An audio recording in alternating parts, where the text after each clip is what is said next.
Pick the winner. It was obvious you had the best ball. Right. I was like, really? I was like, I'm shocked. She's like, I thought I didn't want to be seen as throwing favoritism. I would have been the favoritism, and I was third either way. Big Angel. They're gonna be with you on the comments though. Oh yeah, it's fine. Those Keisha Cole notes that I gave you. I'll forever be haunted by those. I'm coming back to. I never knew. Kevin, I have a proposition. I would like. How much is the app gonna be per month? $5.99. I would.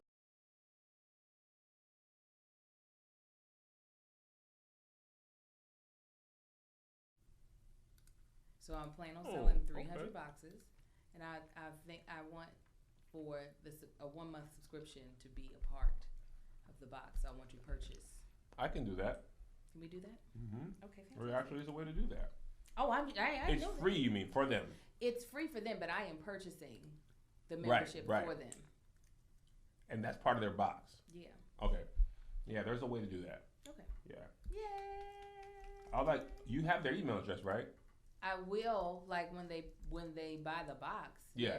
That's all I mean. Yeah. Yeah, then you can do it. There's a way to do Then it. they'll be given like whatever code, and that will I like last for that. a month. Yeah, even though we have a lot of crossover audience, there's some audience that is not. All right, There's some. send you guys a link. Thank you, Joshy. Mm-hmm. I never knew. Because I said I wanted to do a virtual item. I just have to look at the price of it. Because you're launching the box and because it's the perfect for your launch date.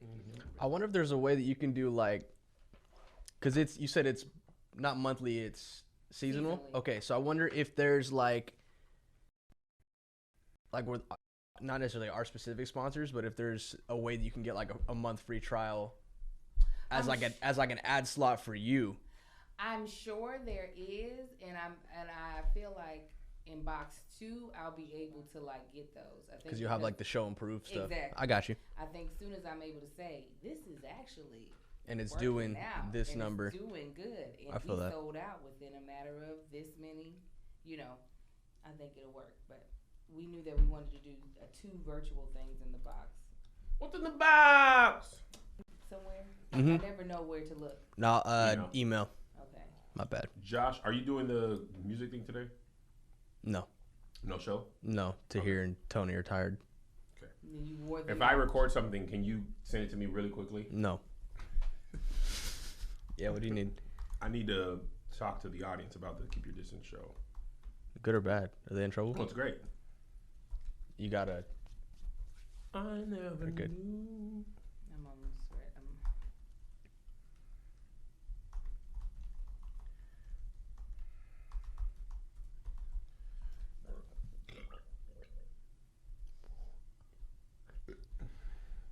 Do you want me just to upload it to Patreon? Hmm? You want me just to upload it? No, straight no, to- this is going out of Patreon. But I just want to shoot it while I'm here. My mother just loves this podcast. That was what spot? This? Loves this podcast. Yeah. I love your She mom. enjoys it. She always makes sure. She's like, now, Angel, I want to be able to see the bonus too. And I'll be like, I'll make sure you get to see Mothers the love me.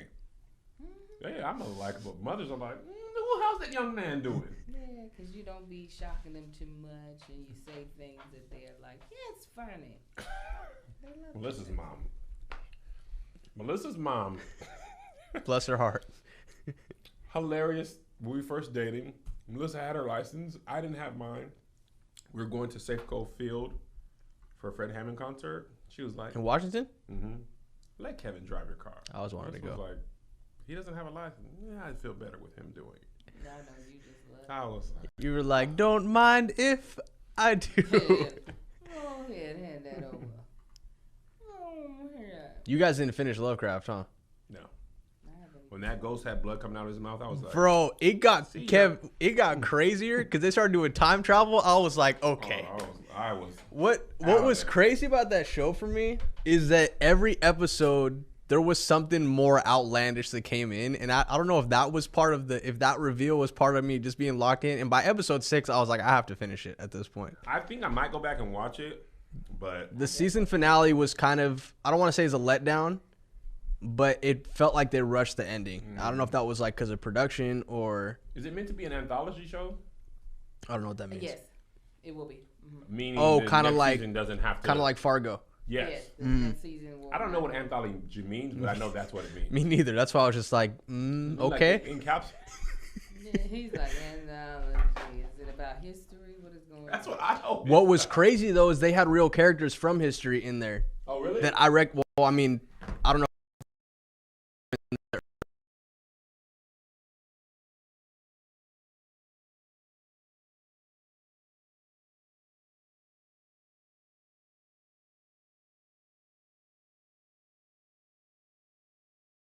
Or a thing which is comparable to something else in significant respect. Doesn't really seem to help with the understanding a series, but yeah, it ain't gonna be the same as it was last year or this year. Oh, the crew pulled up on Gary Owen's podcast. Somebody said that in the comments. Oh, Bad or good? Great. Oh, I was gonna say, what did he say? I thought it was my good. Episode has. Oh, their engagement that they pull up. I'm gonna tell y'all. I think they know. That's why they do. Maybe I need y'all to know for sure. Where am I seeing? Yeah. Hold up, you're right here. You're right here. Right here. I need y'all to know. Let me just get the number. I wanna know. My podcast, after one day on Gary Owen, Como uno. 47,000 views. What was his last Tony one? Rock, 1 week, 52,000 views. Roxy Diaz, remember her from MTV or BET? Yeah, Roxy. 106 in Park? No, 106. Sure. She was on there with Terrence J. 2 weeks, 43,000 views. Dallas Jackson, I don't know who that is.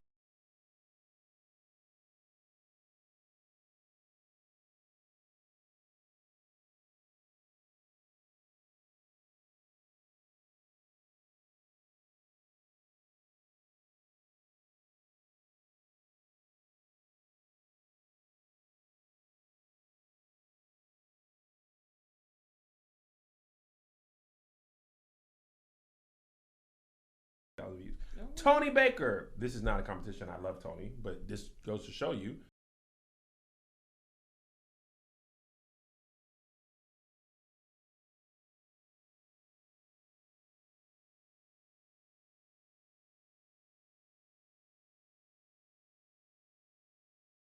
Alex.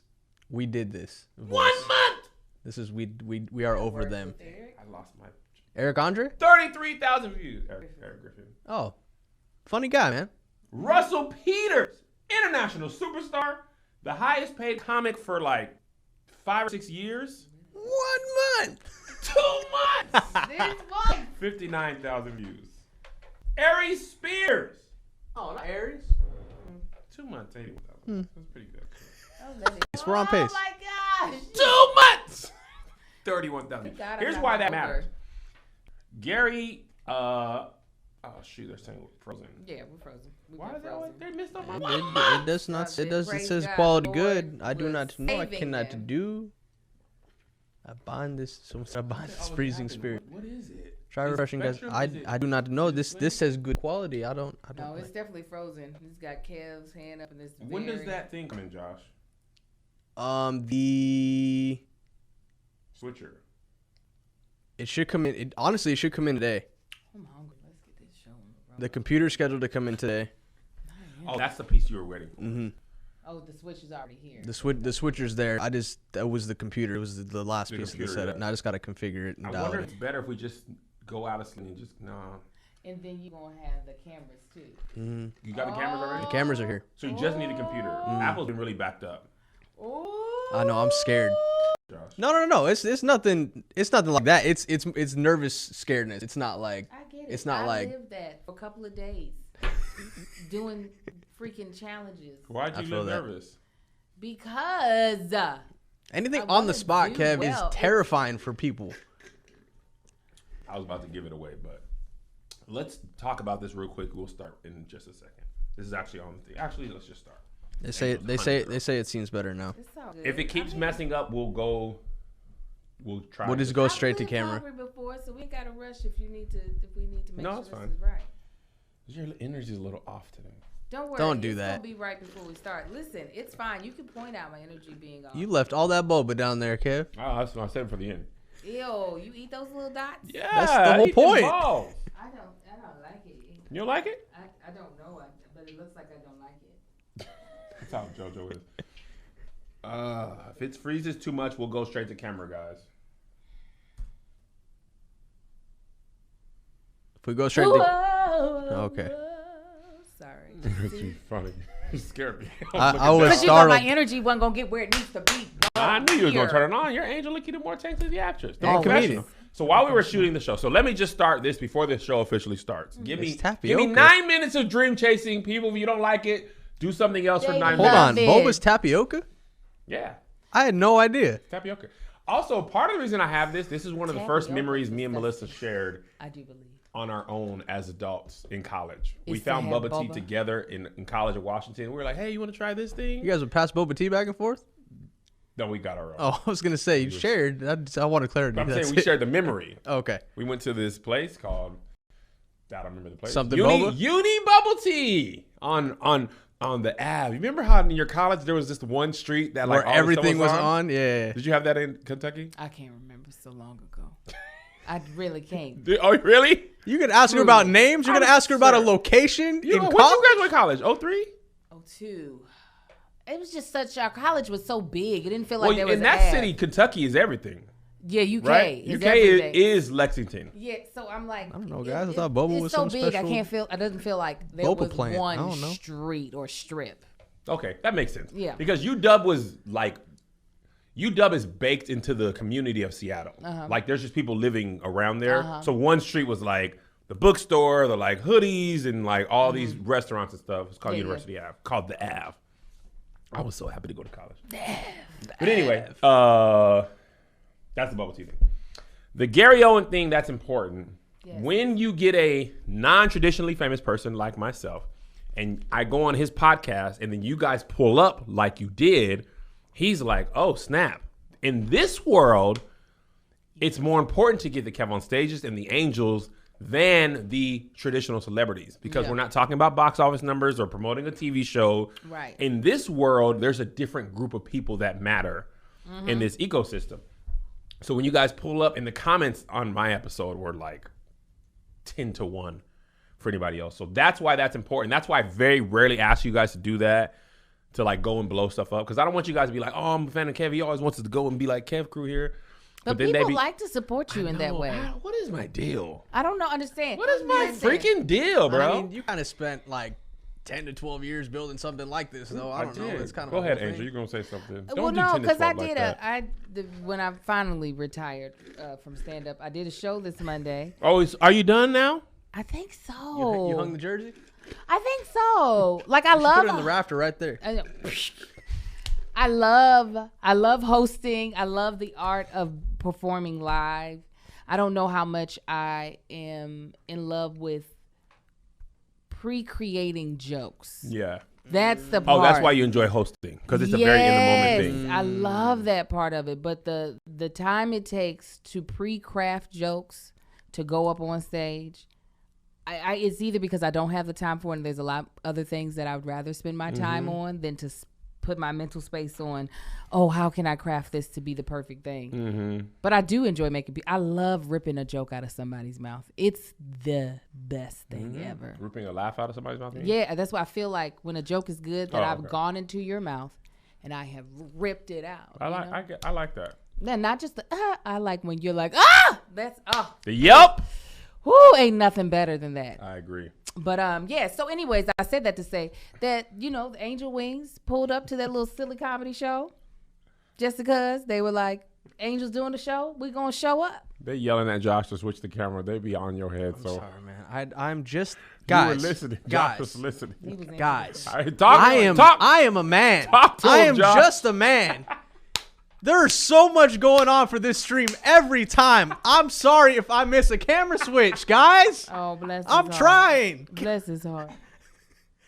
It is. Oh, okay. No, my feed is behind. I was like, it still did not switch. Did you put that on you when Yes. you did Yeah, you got to. that? It's so delayed. Yes, it is.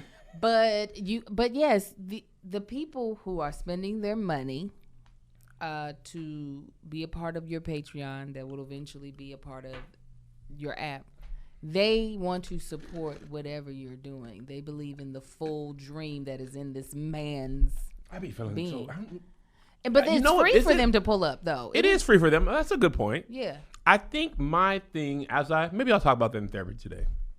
good. My thing is, I always feel, I think I know what it is, and we'll start for sure. We still got 4 minutes of dream talk. I always feel like a transactional relationship. I get that now. You do this, I do this. You yeah. do this, and if I'm not doing something for you, I don't want to ask anything of you. You don't want favors to be. I don't held want up. favors. I don't want you to use it against me. I always want like, hey, it's free content. You come laugh. I'm not asking you for anything. If you're paying for a show, I'm going to give you a show. I don't want to bother people's time, but it's a good point. It is free. And even if it weren't free, people be like, bro, we doggone have asked you where you going to be on because we want to see it. They was in Gary's comments like, Gary, would you shut your mouth and let Kevin talk?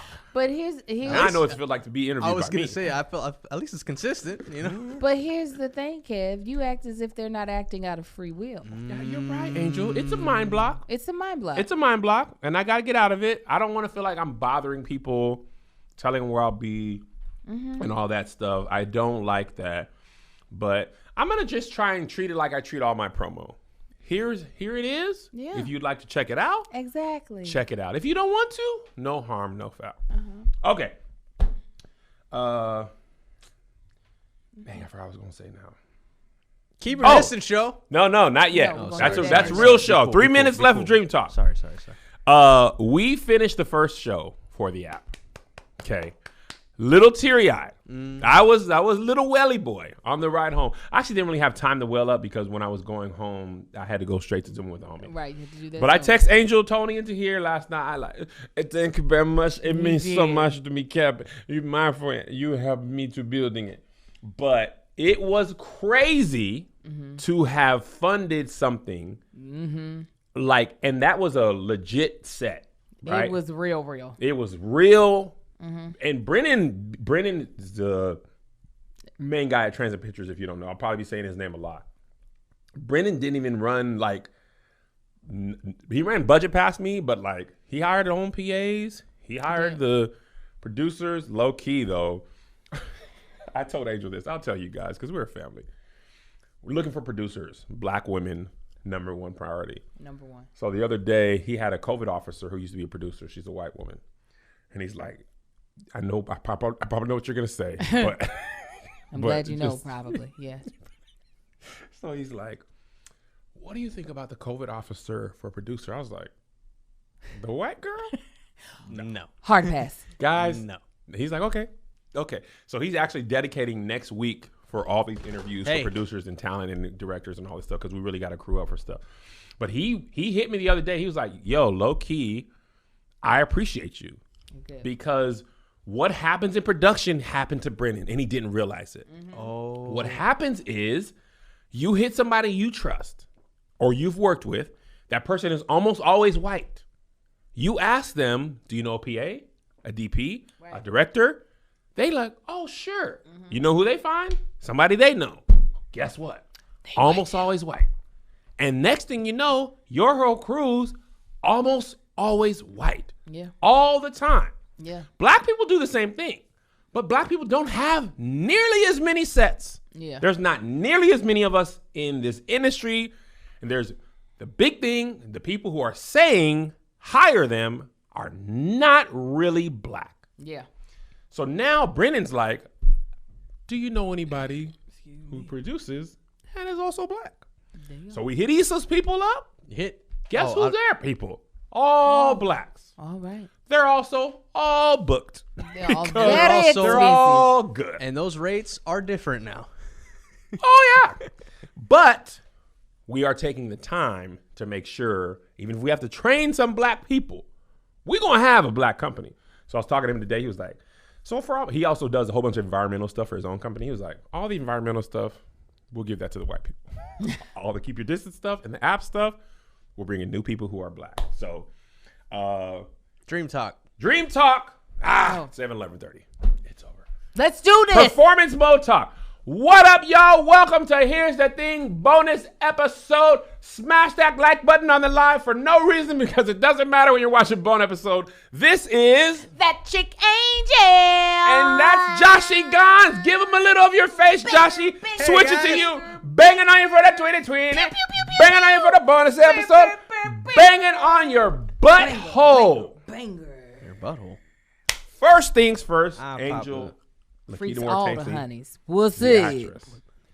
Keep your distances tonight. It is. Don't I'm miss so it. excited. Get your tickets now. Josh, go to my single. This is what I want you to cut out. There it is. Okay. Keep your distances tonight. You might think that I'm just promoting this comedy show because I want you to laugh. That's just part of it. Here's the truth, guys. Tell them. The Keep Your Distance comedy show works for a lot of reasons. And this is why we're doing it. Number one, we want black comedians to be able to perform their art and their craft and get paid. Paid. Okay?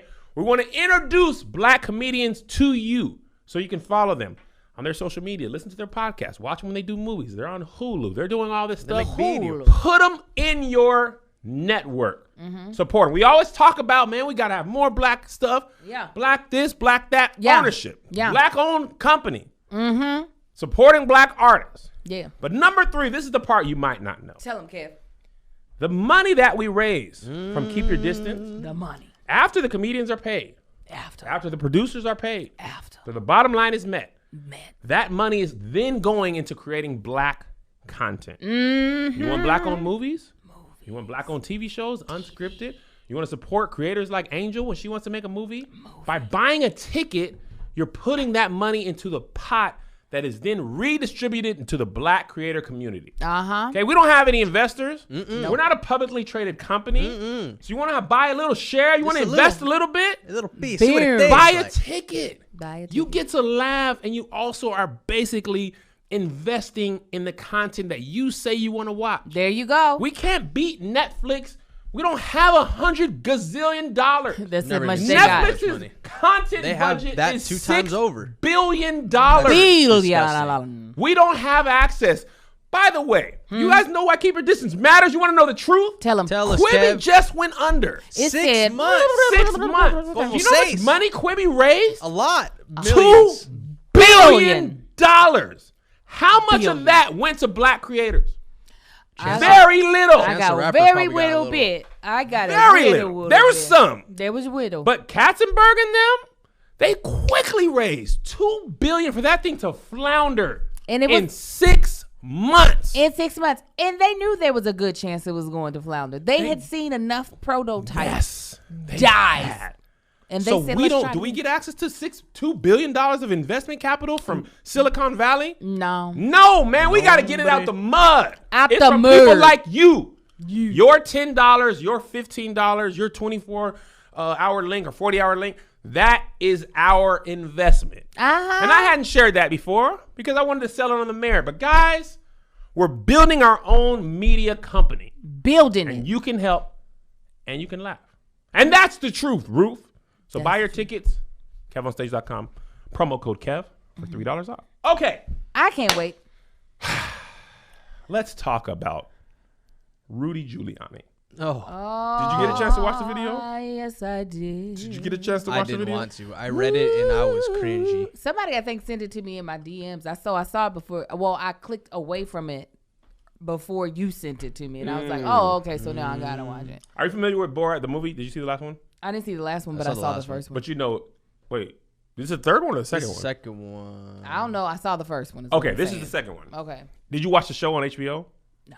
Okay, I used to watch There the was- Ali G show. It's called the Ali G show on HBO. There was another movie that came out that was similar to Borat. Something with Adam Sandler. Yes. That might have been the confusion. I don't know. That was the confusion. I for saw me. Borat, though. Okay. So if you're not familiar with what Sacha Borat Cohen. does, or Sacha Baron Cohen does, if you watch the Ali G show, he basically dresses up into different characters and has gotcha moments with people. So it's like pranked. It's Like Punk'd. It's hidden camera show like Punk'd, Pranked, but he's able to get real people. Like way back when he was doing the Ali G show, he got the sitting Surgeon General to say something stupid. Like he gets regular people, but he always gets somebody real too. So Rudy Giuliani released these tweets before this clip came out, and that's when you know you're in trouble. Like, get in front of this.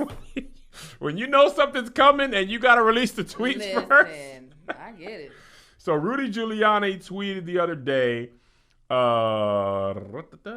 inside the text messages. That's where it was. I thought I put it in the He bucket. says, number 1, Borat video is a complete fabrication. I was tucking in my shirt after taking off the recording equipment.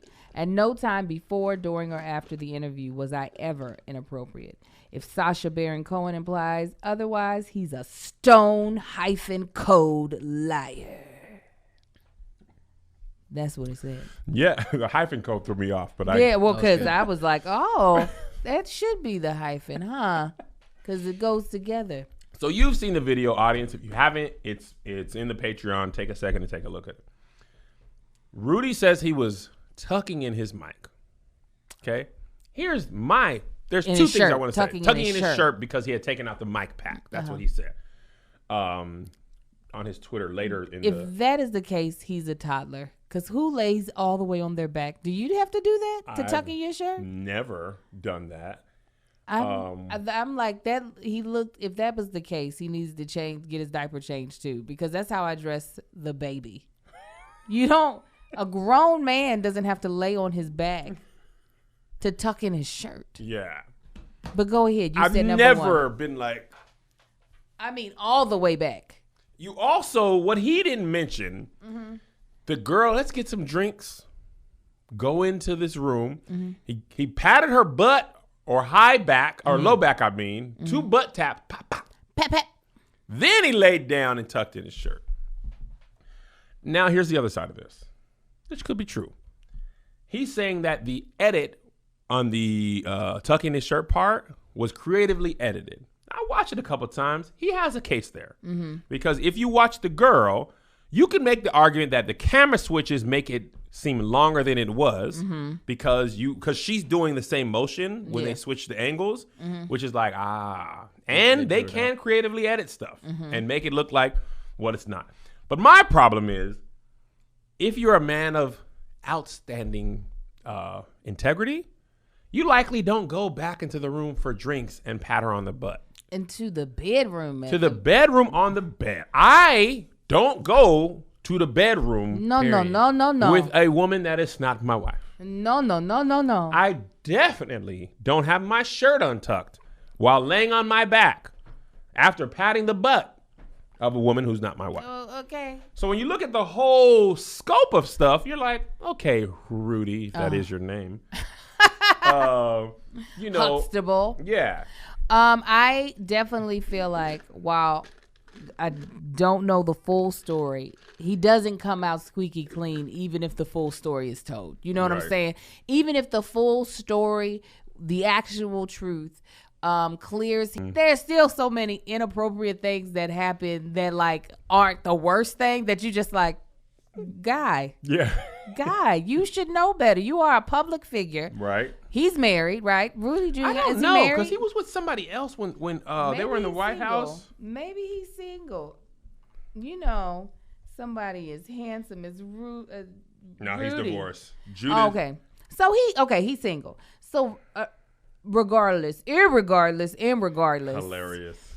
There are certain things that just are unsavory, even if it's like, oh yeah, he was tucking in his shirt. It's just like, no, sir, it's not that casual of a thing. You're in an interview. You shouldn't be going in a big room with somebody that just interviewed you to get drinks. Like that's just, it's just not in good taste, especially you being a public, like elected person.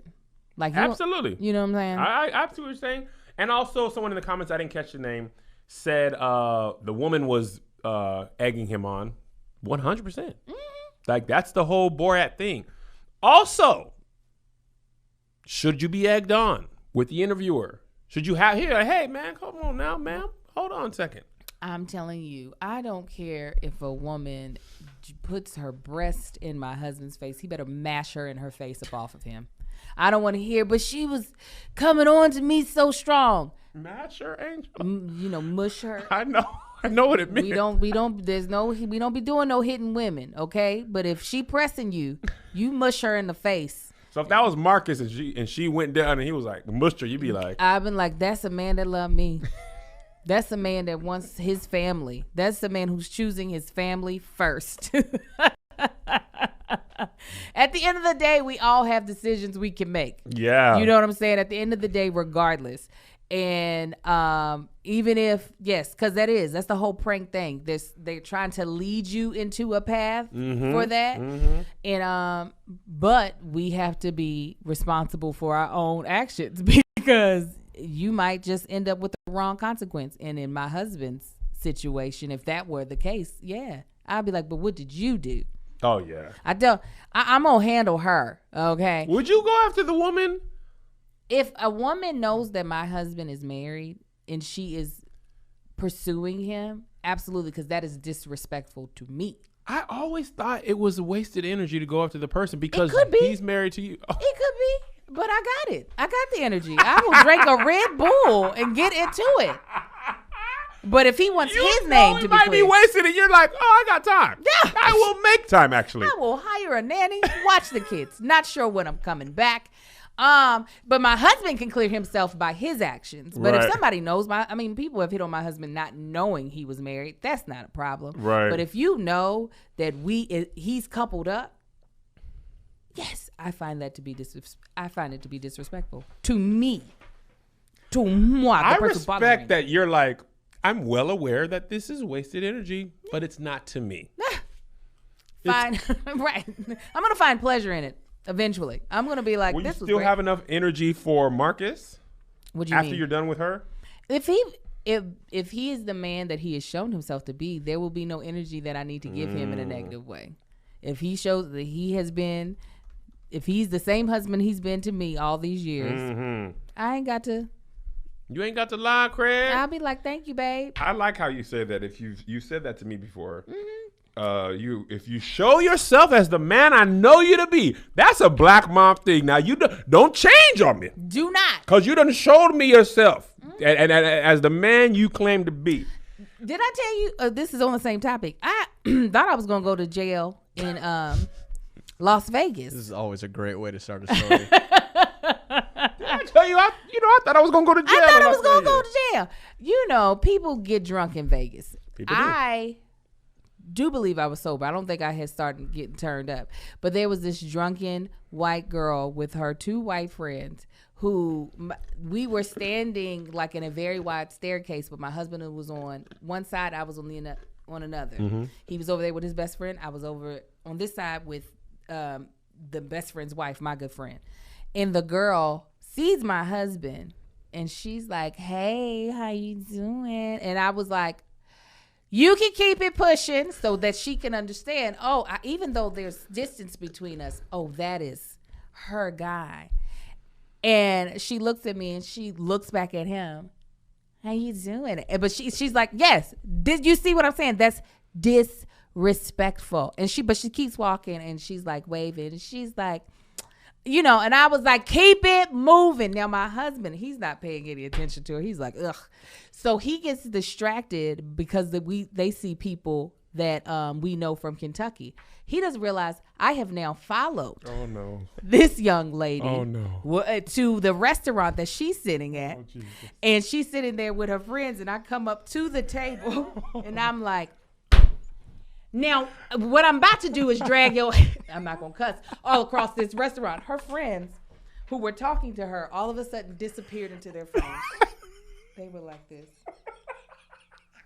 Man, what is this on CNN.com? You'll see this Rudy Giuliani video. Crazy, right? Crazy. Now, the only thing that stopped us was that his best friend saw me walk off. And his best friend is a police officer. He was like, Angel, we're not going to be able to get you out of jail tonight. He's like, she's like, I don't know what you're talking about. I said, you do know what I'm in her face. You do know what I'm talking about. And let me tell you right now. He's like, Angel, come. I was ready. Disrespectful. This doesn't seem outside of the realm of your personality at all. It doesn't. I fully could see you be like, good evening. Right. We're going to be having fists for an appetizer. We've got knees as the entree. Absolutely. And we're going to finish off with an elbow for dessert. Absolutely. Who's hungry? Who is The other hungry? friend's probably like, you going to get us all beat up. We didn't even do nothing. We didn't even get to see the handsome man. Now I got a black eye in Vegas. They didn't look up. They didn't say anything. Her friends are whack for that. Oh, yeah. They were just like. Let me put the phone in. I look at my phone. I look at my Twitter account. Whoa, who did that trending topic? That's crazy to me. That is so insane. How did that happen? Because you're the type of friend, even if your homegirl was wrong and somebody pulled up, you'd be like, and what? I don't care. That's your man. We finna fight. We all finna fight. Hey. I grew into that person. I definitely grew into that person. Like, you know what? We might as well all go there. I used to be like, no, we got to follow the rules. And then I was like, but there are people not following the rules that are so much further along in life than me. I be trying to get Melissa on that. Her and Mel are some doggone rule followers. I I be love like, rules. oh man. But the people who don't be following the rules Melissa is the hardest. We be about to get away with stuff. People be trying to hook us up. I don't know if I ever told you this. She is the worst. Why is she the worst? She's not. I love her. Mm-hmm. I love you. I love you. Every camera. I love you. She's not aware of when the hookup is happening. Okay? People try to give us an upgrade on the room. They give me everybody knows the look. You know, man, a penthouse just opened. I'm like, all right. You know, I know. So I don't make no nothing. Melissa's like, but we didn't pay for that. We paid for one single queen. Girl, would you why would you say that? We will pay the difference for the said room. No. Thank you for upgrading us. Why are you saying these words? That's why you're than her. You got to be like, so that she'll start knowing to just us. She's like, girl. She's like, but we didn't pay. Wait, they're not. They trying to give it to us. I definitely used to be that person though. Did you really? My sister used to work at a gas station, like, you know, one that had like a little mini mart, and I went to buy some stuff for a field trip, and she kept pushing my stuff back onto the floor, and I kept picking it back up and putting it onto the counter. And she was like, she was free, but the cameras were on, and then she was like, Angel, and I was like, oh, that's how it is from you have to we've had restaurant people have hooked us up. I'm talking about at the restaurant fan bring us the bill with the slick. I'm talking about we spent 100 200. There you go. All right, hell ma'am, the paper has zero. It's only Oh my God! Now you're gonna get her fired. I'm gonna give them I'm gonna give them the tip of their life. Right. But we could steal from Red Lobster. Yes, Red Lobster will be okay. This let is us built get into us- their budget. They know. Yes, You're making all this fuss over the cheddar biscuits? right. Man, Thievery is literally- built in their budget. Literally, this is before I was even kept on stage. Just at Popeyes, you know, black people at Popeyes, some days they're like, man, take this chicken. I don't Yeah. care. You know what I'm saying? Order one box, sides. They come back with 3 boxes. Oh yeah. Hey, here y'all go. We didn't order. Shut up. Why? Totally unrelated. And he talking about the story brought up. While I was hiking today, there was a homeless woman on the trail. Looked a little. Disheveled. She got a grocery cart on a dirt path. Oh. I'm like, hello. She's like, you smoke? No. You don't smoke weed? No. But you're black. This was a white homeless It's a woman. Mexican woman. Oh. Oh, I'm sorry. It's okay. I literally said, hilarious. Then she was like, you're black and you don't smoke weed? Wow. Where are you from? Why don't you smoke? I was like, okay. Gonna keep on walking. I laughed out. I had not been like... She said it so strong. Her face was like, but you're black. Blacks smoke weed. Why don't you? Where are you from? Because clearly. Oh, she's like, I only think logically. That's why I have a grocery cart on this mountainside. So where's your weed? She probably thought, you just don't want to give me the weed, That's black what man. she was thinking. So when I'm coming back down the hike, I had told Melissa, I come back down the hike. She's like, la, la, la, la, la, and eating leaves. I was like, okay, well. I mean, She was speaking in tongues. she's literally eating weed. Never. She was eating. And you really went into conversation with her. Well, I didn't edit. The grocery cart should have let me know. Yeah. But I was like, you know what, Kev? Don't judge a book by its cover. Just say hello. And I was like, hello. She's like, you smoke weed? You're black? You don't? What kind of black are you? See? The This book is why I didn't don't have take- a cover. He's a fraud. If the first page was right there and you didn't read it, you didn't read it. There was no cover on that thing. Oh, my gosh. Homeless people be rude a lot of times. Bruh. Man, Sometimes they be pressing Somebody you in LA. called Melissa a B word because she didn't give me any money. She said he was outside of a coffee bean. And she went in and she had nothing. He's like, you got any money? She's like, I ain't got nothing. He's like, you gave somebody to eat? She's like, ah. Comes out with her coffee and a bagel. He was like, B? You lied. Oh, he was like, I'm in my right mind right now. I'm going to call you what I'm going to call you. Oh, bless his heart. Bless her I heart. remember I was in Hollywood at Jack in the Box. And I was like going to grab a snack real quick. Homeless person outside was like, hey, could you give me something to eat? And I was like going for my standard 2 tacos. Let me get 2 tacos to hold me over until I go to this lunch meeting, which is in 5 minutes. But just need the tacos. You are ridiculous. To go across the street, and up the elevator, and need something to hold me over till that Just a little time. bit. Just to hold me over to then. So I was like, I ain't got no cash on me, but I'll buy you lunch. So we go in. He's like, let me get a number 7 teriyaki bowl. This is early LA. I do not have it like that. He's running it up. This man's like bacon cheddar wedges. I'm like, sir. You're like, this is- sir, who do you think this is? Give him a cup of water. you're up to like $20, man. I just told you I only had 2 taco And budget. with my food, it's $21.99.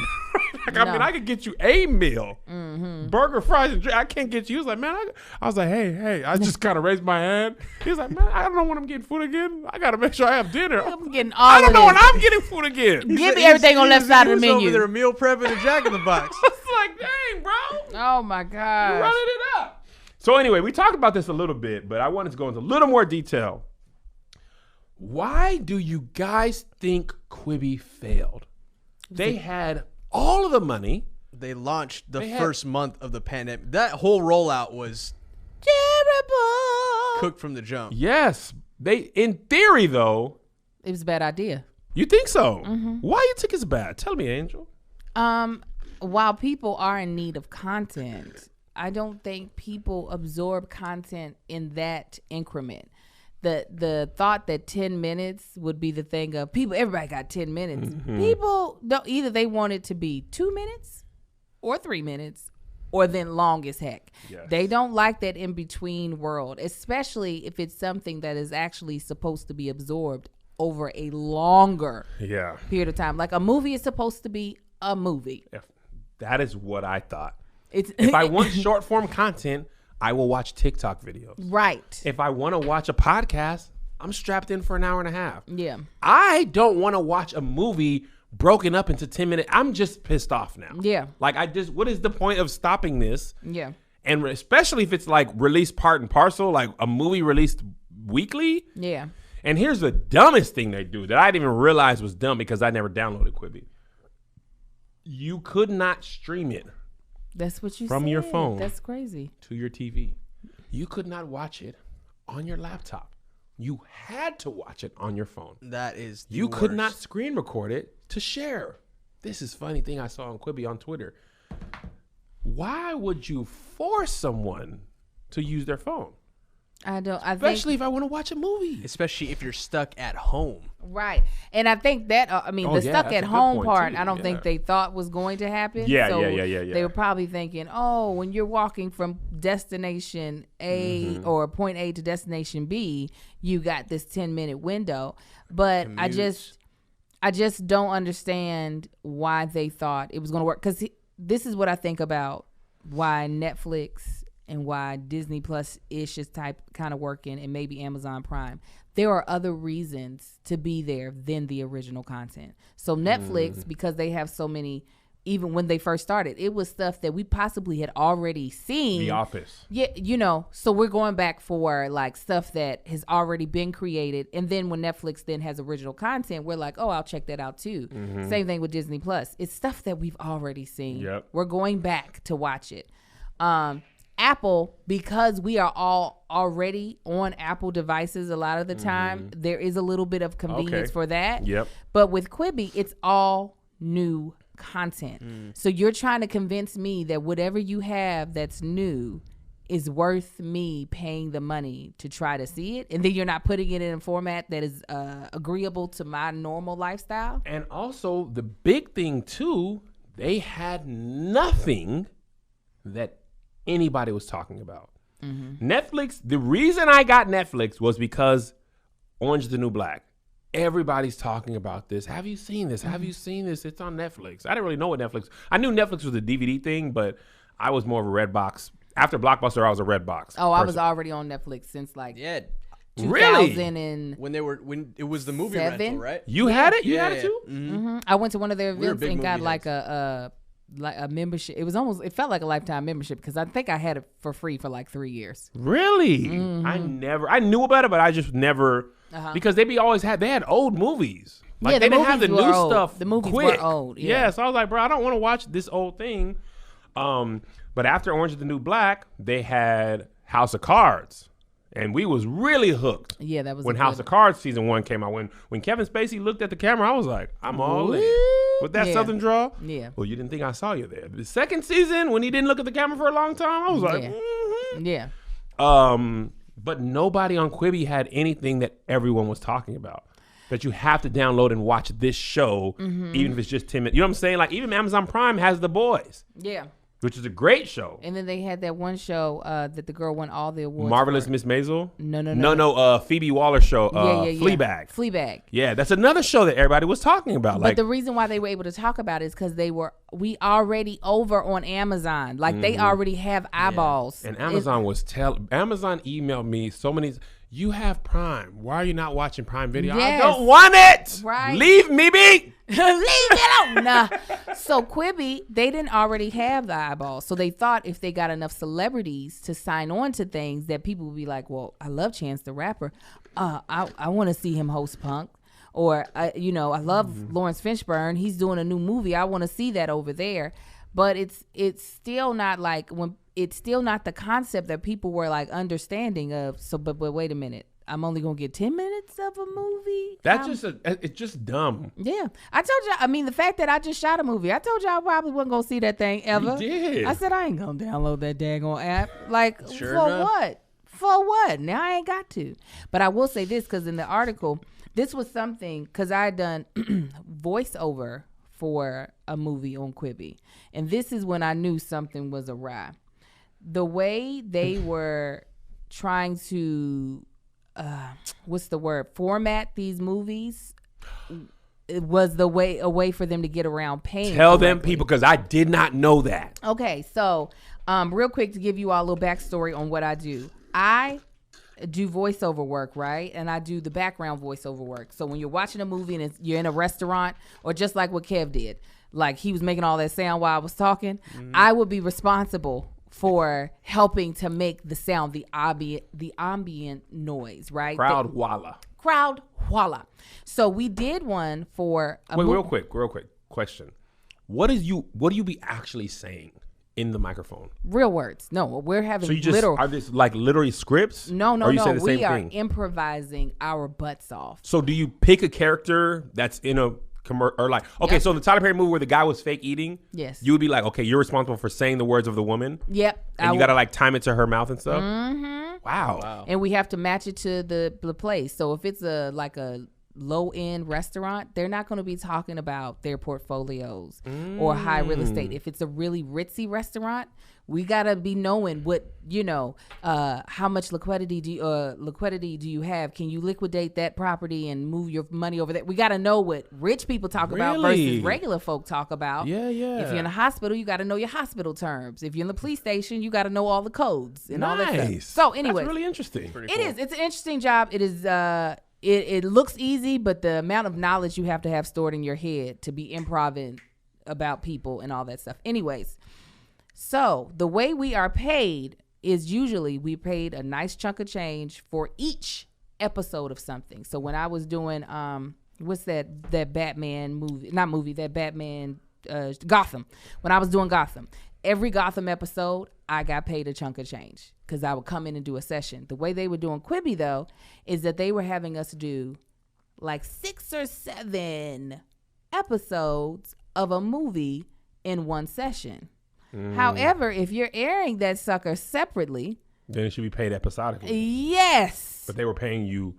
Oh, they were using that to get around that. Yes. So, and when we were in the sessions, we were just like, this not, but they're saying, okay, let's jump to episode 5. Like I'm hearing the terms that they're using in the session. And I'm like, if we jump into another episode, then my check needs to jump. Oh, so they were cutting the 10 minutes down so they could pay you once and spread it over 6. Yes. Instead of paying you 6 times. Right. That's what you do. When you do clownery, the clown comes back to bite. The clown comes, and we even talked to the dude that was running the session. We were like, now, how is this making sense? Because I am hearing words that when they are used, my money should look different. Right. And he was like, it's SAG, so they have to do right by us. But they found a loophole basically to get over on folk, and that was definitely going to come at them hard. Once that app, if it would have ever picked up traction, if it would have ever became big, they were going to have been like, hold up. Oh yeah, SAG, the WGA would have came for that ASS. Speaking of WGA, I told Angel this.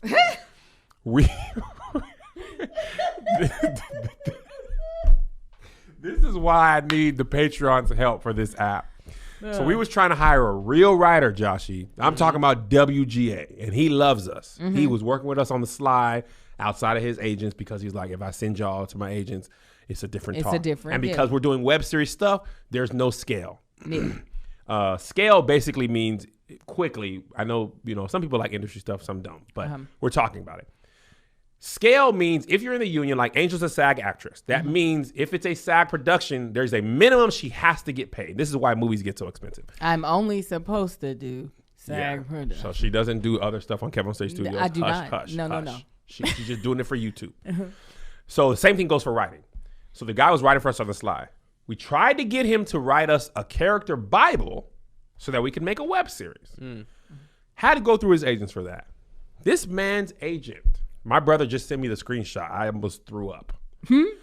For a character Bible, Joshua, not an episode, not a word on a page, not an outline. Just to say this is what the show is about.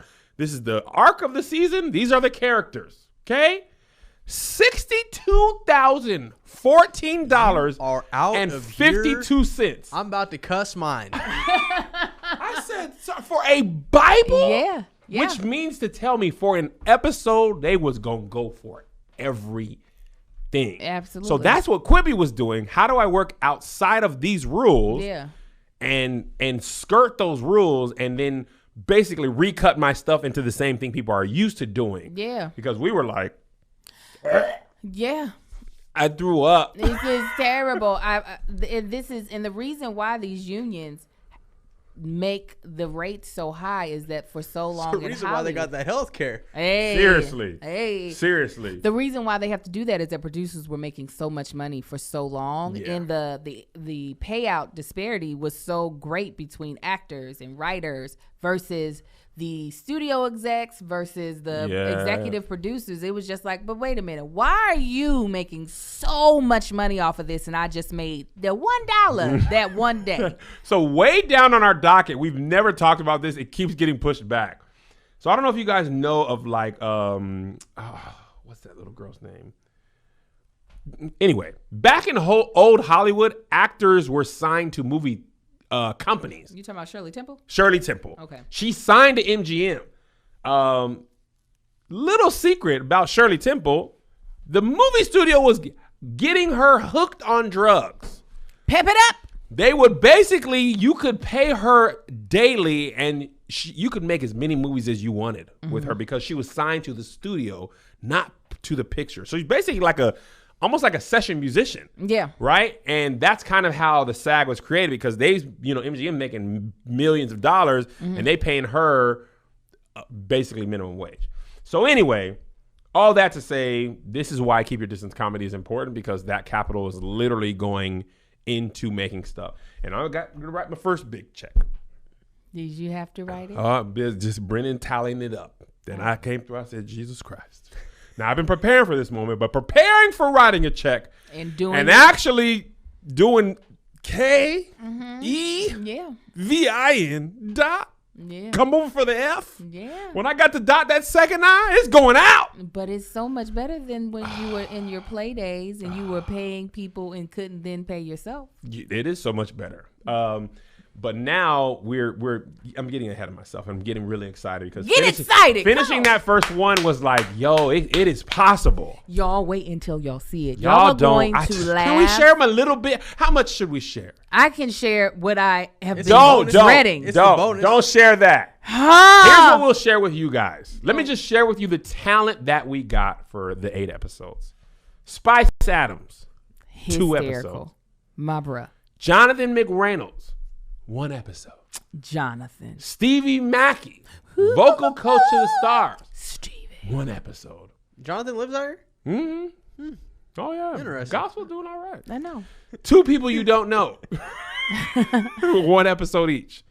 And then one of my homegirls. You also don't know her.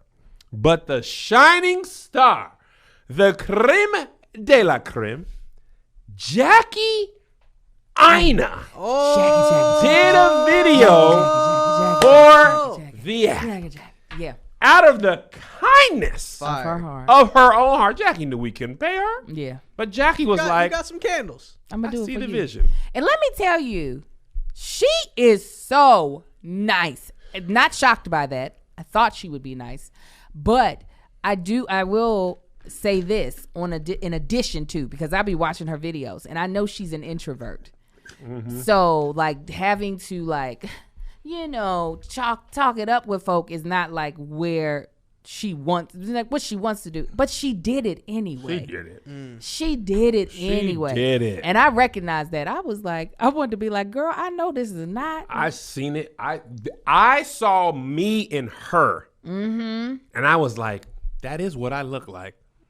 Because Melissa and them be telling me like, because you got to be the talent on screen. But when people are enamored with you, it takes more to be the talent off screen. Yeah. And there's a lot of, somebody said Jackie's an introvert. A lot of talent. A lot of people are you gotta like, it's kind of like the Black Panther suit. Mm-hmm. You got to take a lot of hits and then you can, you got charge up. And people perform. And also performing to a camera with no one there, different than being around people. Yeah. Like this is easy. People. And that's why I'm just so glad. Like I have good relationships with people. He's saying so well. Hey man, Steve. God, I wish I could tell y'all something, but Kev said I can't tell y'all. So let me. I want y'all to enjoy it too. Like because you've given, I want you to be able to watch it with fresh eyes. And it's great. It is great. It is a television. I'm gonna have show. ulcers because of it though. So I hope you all enjoy it. It haunts me at night. And so I'm telling y'all are going to enjoy this series. I feel like Kevin has assembled a good ensemble of people that he used, and I feel like our energy gelled so well. Mm-hmm. I feel like we brought. I just want to interrupt you. I'm gonna do it. If this pandemic didn't do nothing else for me in my life, y'all need to understand. Angel Lakita Moore Tanks is the actress and professional. The professional. Being able to work with me on a weekly basis. This is God. I ain't saying God caused the pandemic or allowed it, but he what has happened as a result is Angel is glory. Well, thank you, Cam. Oh, I'll be like, some days you be making jokes, I'll be like. And then we had so much much fun. Ah. I'm telling you, we was slanging jokes every rapid fire. It didn't matter where they landed. Oh, it didn't we matter. was out here airing each other out. Oh, and people were getting stray bullets that didn't even expect it. And it was so great. It was so great to just be able to just unload all day long. And it was fun. Like, it wasn't like, you know, I had to put on my big girl draws. I was like, okay, all right. These guys are going to come gunning for me. But I ain't scared. Angel held her own. Thank she you. held her own. Man, it's just so great. It really, because I was telling Jackie's assistant or chief of staff, she got promoted. Woo! Wow. Chief of staff. This girl, 24 years old, and she is a That's a monster. cabinet title. Josh. I want to have that. I do. Let me just say something. My ego saw Jackie's team and Jonathan McReynolds' team. They got people for them that is like, you want to sip a drink? And I was like, Well, Kev, you could, Kevin. you know. Well, they don't never. I don't listen. You know what? Listen, guys. I can sometimes, a lot of times, be a know-it-all. I don't know it all, but you know, I stand in that spot a lot of times. But the issue that I have, while I enjoy working with my brother Kev on stage, it's a great experience. He don't listen. He never listen. Kevin, listen. He What? never listen. It's so hard for me because he never listens. So for you to be like, you so could have that. This is the thing, Kevin, and you have every right. Kevin will spend his money in certain places and then I make no apologies for the Maserati. just refuse. It's my one thing. It's not just, no, that's not your one thing. Let's not lie to the people. It's one of my things. It's one of your things. So when he says things like that, like, man, and just, I'm like, that's a simple fix. If Angel's like a that. great mom. She raised the boys. She raised the boy. But yeah, Kevin don't be listening, y'all. Y'all know that. Y'all been a lot of y'all been a part of his Patreon for a long time and to have to yell at him on a regular basis. They're in the comments, all on your side. Yes, I don't get I feel like I'm getting yelled by thousands But why of people. don't you want an assistant? We're going to get back to the docket, but is there a reason? Do you just not trust people? Do you just feel like you have to do it on your own to feel like it means more when you get to where you want to go? Why is it not skipping and freezing? I don't know. I think it's a lot of things. I think there's some fear. There's some control. There's Control. I be having that problem. I have that problem. I also have a heart. I don't want to hire someone. Like, hiring someone means you might have to fire them. Yeah. I don't like firing people. I don't It was either. easier at All Def because most of the time it was the company's choice. There were some people that I had to fire that I just had to be fired to be a good leader. Not to hear he was laid off. It's a combination of things. Yeah. But I also think what I save on an assistant could pay for a producer or an editor or a cameraman, things like that. And also during the pandemic, I was just like waiting to go back on the road. Yeah. Now I'm realizing I need to reimagine my next year because what I was doing last year versus what I'll be doing the rest of this year and next year probably doesn't look the same. But even these people on the road, they like Gary was telling me, he's like, when you're my like comic, you're also my assistant on the road. Or they have road managers. Like, so those people make sure they do that. I didn't want to spin that. So I have to do some thinking. I have to reimagine. You just have to, for what as big as your dreams are, you do. Yeah. Need an Melissa was assistant. talking. Me and Melissa were talking. Oh, Somebody said let JoJo do the firing. That's funny. Yeah. Yeah. I'm thinking about it. Just give Think me some on time. it, and I think you'll get one, and that's exciting. It's very exciting. What's next on the docket? Next thing is really interesting. Shonda Rhimes left ABC for Netflix after a Disneyland ticket snub. Woo. The short story is she was in renegotiations for her ABC deal, which she had a lucrative deal. Grey's Anatomy, Scandal, How to Get Away with Murder, I think she executive produced. And Netflix was courting her. And Netflix has money, $6 billion So much content budget, money. $8 billion next year. She asked for a part of her deal. No lie. 2 tickets to Disneyland as a part of her deal. Okay? Just 2? Just 2. Not passes? Just 2. Okay? I'm gonna just go for the weekend. Just want to take, no, not even for her. For her nanny and a friend. For her nanny and her sister. Nanny and her sister. Which ABC is owned by Disney. ABC's owned by That's Disney. nothing to them. Right? That's like me saying, hey, Josh coming in, do you mind if I grab the equivalent of a paper towel? Right. Right? Like, not even that meaningless. It's like, to a company as rich as Disney and ABC, what she's asking for is, do you want a M&M? Like, negligible. The person negotiating her deal said, basically, should we really have to do that? We're Don't paying you have enough? Don't you have enough money? Okay? But, fine, we'll do it. They relent. Give her the tickets. But they also don't really give her the tickets. They do not. When her nanny and sister get to Disneyland, there's no tickets. The tickets don't work. The tickets don't work. And she signed? No. Oh. She said, okay. so that's how you feel. You talking about big petty energy coming up? I'm leaving Now ABC. Well, now you have her looking crazy. Oh, you got me looking embarrassed. Obviously, Shonda has the money. Oh, yeah. But she's not. See, people never know.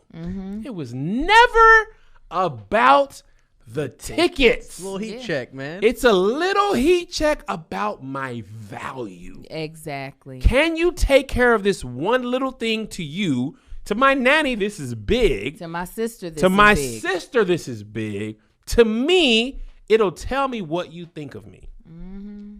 Leaves ABC, and she inked a $300 million deal with Netflix that was lost over $154. Like, Your thoughts, Angel? You know what? It's good that she was able to feel that energy. They were already giving her the energy during her renegotiation when they were trying to lowball her. When she was the thing that made ABC the hottest thing on a Thursday. Nobody was watching any other channel but ABC on a Thursday. And the fact that they couldn't see her value, and they should have been kissing her butt. Literally. They should have been licking between her toes. They should have said, Mickey will pick up your sister and your nanny, and Mickey will show them around the park. Literally. In the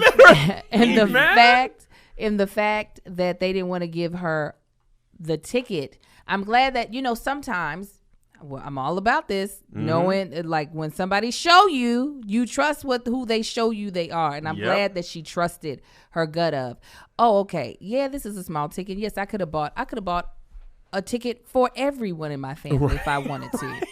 For everyone. But it does not hurt your pocket, Mr. CEO of Disney or high executive, to give my sister a ticket. Doesn't hurt this corporation's pocket at all. But the fact that you don't feel like I am valuable enough, or that my stance on this is important enough for you to just make it happen. Come on, man. Because you don't care. You don't. What happens is you see her as a I don't want to infer the like piece of property of slave, but I'll just put it like this. You don't respect her value. Yeah. Now, Grey's Anatomy in its 17th season. Somebody in the comments asked, what does that matter? What does that matter? Grey's Anatomy is ABC's show. Yeah. So when they buy it from you, they are buying. That's what happened with Nick Cannon, why he couldn't, like, they fired him and they ended Wild 'N Out. Yeah. The reason they pay you so much is because we now own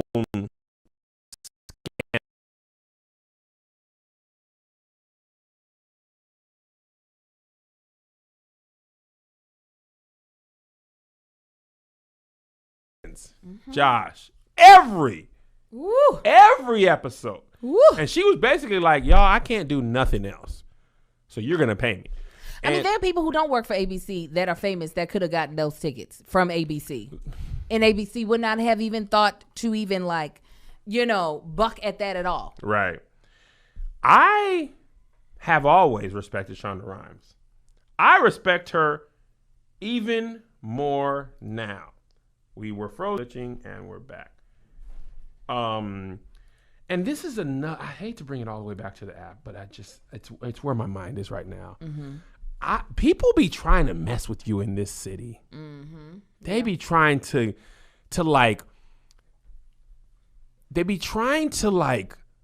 make you feel like they own you because they pay you. Yes. And that's even at All Def. Like, the best thing for my mental space, the best thing that being broke for so long taught me, I don't care. Before I get disrespected, oh, come on, I will be broke again. And the thing is, my God loves me. I ain't gonna be broke again. And he gonna find something else for me. So either you can take the blessing of me, or I can be deuces out. Bless somebody else.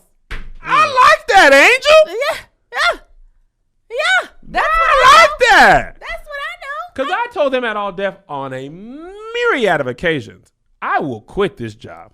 Because getting burned at Awesomeness and other times, I was like, oh, so you got to really take your ball and go home, or they'll play you. Oh, yeah. They will play you. Oh, yeah. And that's why I saved all my money from everything. Because I was like, because they try to make me stop doing Kev on stage to work at All Def. And I was like, sir, ma'am, They said, well, give sir. up your dream. Give up your dream. This is something Russell used to say, and I used to be like, you should stop saying this. He used to say, I own your dreams. And I was like, What? I own your dream. I remember hearing that. He said that out loud? From his office that was built above the like pit where we all worked. This perch. He sat up had a perch from Penthouse McGee. He was joking, but there's a little truth to that. With almost any joke, there's Tins of truth. And he'd be like, I own your dreams. And I was like, sir, I don't care who you are. All the money in the world. Yeah. You don't own nothing. I'll quit this job any day and go right back to making $300 on YouTube before I ever again. The CEO was like, he thought he was just hot poop. And he used to be like, we used to say, Josh hated him too. It's true. He used to say, we allow you to continue to make your little Kev on stage videos. Allow? At our other company, we wouldn't do that. Oh, sir, you don't allow me to do anything. What? I told you when you offered me this job, hey, we're thinking about, you being exclusive and you don't get to make those videos. You're not, though. No. Because guess what I was doing before this meeting? Working on my own stuff. After we leave here, working on my own stuff. My own. I learned from Hollywood. They don't, and what happened? Whole company went underground. If I would have just did their stuff, Kev on stage would have been stunted for 4 years. That's what happened to a lot of the BuzzFeed people. Yes! Then that was their doggone example. BuzzFeed, their talent isn't allowed to do. And guess what? They get paid a lot more. And guess what? The only person known from BuzzFeed now is Quinta. And she quit. Listen, no. Also, Matt Belichick, or however you say his name, but he went ahead. He left their show. He was like, if y'all not going to let me do my own, he left his and then created a show that was bigger than the first show. He used to do this show called Wine About It. Oh, I loved it. He would just sit there and drink and make lists of things that he was pissed off about. And white dude? Yeah, white dude. He lost a bunch of weight. He was a little chunky thing. But I've seen this dude before. Yeah, he was one of the BuzzFeed talent. And really? That's why he left. This Matt dude, they don't even have his name in here in the BuzzFeed videos. Matt Billy. Oh, he was early in BuzzFeed. Yes. Yeah. Listen, that wasn't going to happen to me. Somebody said, and the Try Guys. I don't know and the Try Guys. Who the Try Guys. Eugene and Matt Belisai. Belisai. Okay, well, there's a couple people, man. The point is the BuzzFeed food stuff was the only good thing that came out of that. Yeah. The little but that exclusivity stuff, tasty. Man. People want you to be a slave to them. And listen, and I get that when a brand is trying to build themselves, they don't want their talent to be diluted. But when you already bringing something to the table, you can't own me. Like, that's just not. I am not little bitty Angel. I am big Angel. And Austin has taught me that, because that's what they did to Zay and JoJo. And then they said influencers are all that matters, but their boys were stunted. So that's why I be saying all the crap that happened bad to me was important, because the boys didn't end up making videos anyway. Although Zay is shooting a horror film tomorrow that he's entering a film competition. That's fantastic. And JoJo and Angel's baby and Tab and Chance baby are shooting a podcast tomorrow about video games. And JoJo said, "Can Little Marcus come over?" I forgot to tell you. Oh, when? He was like, "Could he come over after the podcast and play a video game?" Because I don't be wanting to play Super Smash Bros. With Joe because I suck and I be getting beat up and my ego can't take it. We will let you take him. Yeah, let him take him. We'll bring him back. He is. I told him. I said, I think he's gonna be doing a play date eventually. I don't know. Yeah, he was let him like, come over. Little Marcus just be like, "Hello." He reminds me so much of Isaiah when he was young and talked to me. He was just a pleasant kid. Yes, he's just pleasant. He is. When my son wasn't crying when he was running, he'd be smiling. Really? Cheesing, going slow as heck, just smiling. He's such a sweet little. When Angel brings him there, he sits there with his little leg crossed. He's respectful. He got that Isaiah leg cross. I told you. Isaiah, I can't even cross my leg like this. Isaiah, since he was 3 years old, sat there and crosses it. I can't do it. Yeah, I was about to say, stop, Kevin. Like an old man. That's how my son crosses it. He's been doing it since he was little too. And we're like, what is that for? What are you doing? Dad crosses his legs like that too. I guess it's like a natural thing for him. But anyway, makes it exciting because he don't have that many black friends. There's just not that many black people in the Valley. There are. Where? I ain't seen nobody but you. All of my friends are black. They got little black sons? Yes. We'll start with your family. We'll see how it goes. JoJo's really particular. All right, I do want to talk about this. Your favorite artist, Beyonce, releasing Drip 2. Drip. Ivy Park. Yeah. This October. Yes, she is. This time. She had all the sizes? Oh, she learned. Oh, yeah. The statement says, Drip 2, the collection began teasing on Instagram page to her 155 million followers, which is insane. It utilizes Unique Fit, a new standard for inclusive and genderless sizing. That looks like Unite. Unite Fit. Hey, UNITE. Why would I pronounce that? Unite Fit. Unite. Why are you looking at it like it's never been spelled that way? It's not helping. Unite Fit? Yes. Unite. That's an Adidas like thing. Let's unite us. Unite. Yeah. Why does that look weird to me? We don't know. I don't know. Unite Fit, a new standard for inclusive and genderless sizing, and offers sizes that range from XXX small. I don't think I've ever seen that. I've never even seen that. Yeah. That's like this big. XXX small to 4X in many styles. A selection of belts, socks, hats, functional belt bags, fanny packs, duffel bags are designed to complement the apparel. The last time Beyonce released Ivy Park, she stopped at 2X. Yeah. There's a lot of people who are above that and who are Beyonce fans. And for all her greatness, even her fans, male, I didn't know Angel as well at this time, male, who was just as bad as Angel and ridiculous, was like, that was a mistake by Beyonce. And Adidas goes up to 4X. Yeah. Okay. Now, Kev on Stage Studios, we would never. I definitely was like, we need 4X for my girl. Were you mad at Beyonce? No. Did you see it as a missed opportunity? Yeah, she missed the opportunity, but this is why I love Beyonce. She be learning. She don't ever be like, not ever. She corrects her stuff a lot, and she talks more trash than people realize. Somebody made a thread of all the time she clapped back at people, but she always claps back in her music. Yeah. She doesn't make a lot of statements. It's not a lot of interviews. Yeah. But everything that she's ever been accused of, she has sang or rapped about it. Especially in the Carter's album. Oh, she was firing some shots. Absolutely. And she spoke out about Nigeria today too. Have you been paying attention to what's been happening? Yes, I've been trying to. What I need to do though is, because I've been like off of the news, I need to go. Let's see, sometimes the news be lying. I've been getting all of my information from Instagram, but I would like to go to a news outlet to see if there is more information. Yeah. And not just the swipes, because I want to be able to post on it, but I want to make sure that I am posting like factual information.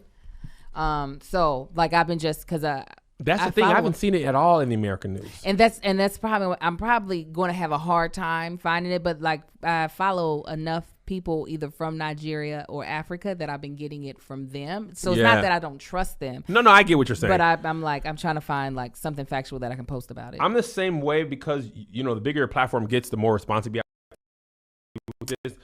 I want to read this thing from Jadena because he's talking about... No, Jadena. Is it Jadena? Yeah. I thought it was Jediah. Okay, that's good to know. You talking about Classic Man? Might be a different person. Classic Man, the one, the light skin with red hair. You thought that was Jediah? Is there somebody named Jediah? I don't think so. She black momming again, Sorry, Josh. Jadena? I just think I left out the end. You need I really love this about you. Jadena. Oh, her and Melissa together? That's the best. You could never get a name right. Jadana would have been somebody's named Jediah, and I don't know who it is. I'm gonna find out. I'm sure it is. Okay, go ahead. But this was news to me, and it made much more sense. My wife always says this: nothing happens out of a vacuum. But on Jadeda's Instagram, he said, SARS is a symptom of a much larger disease.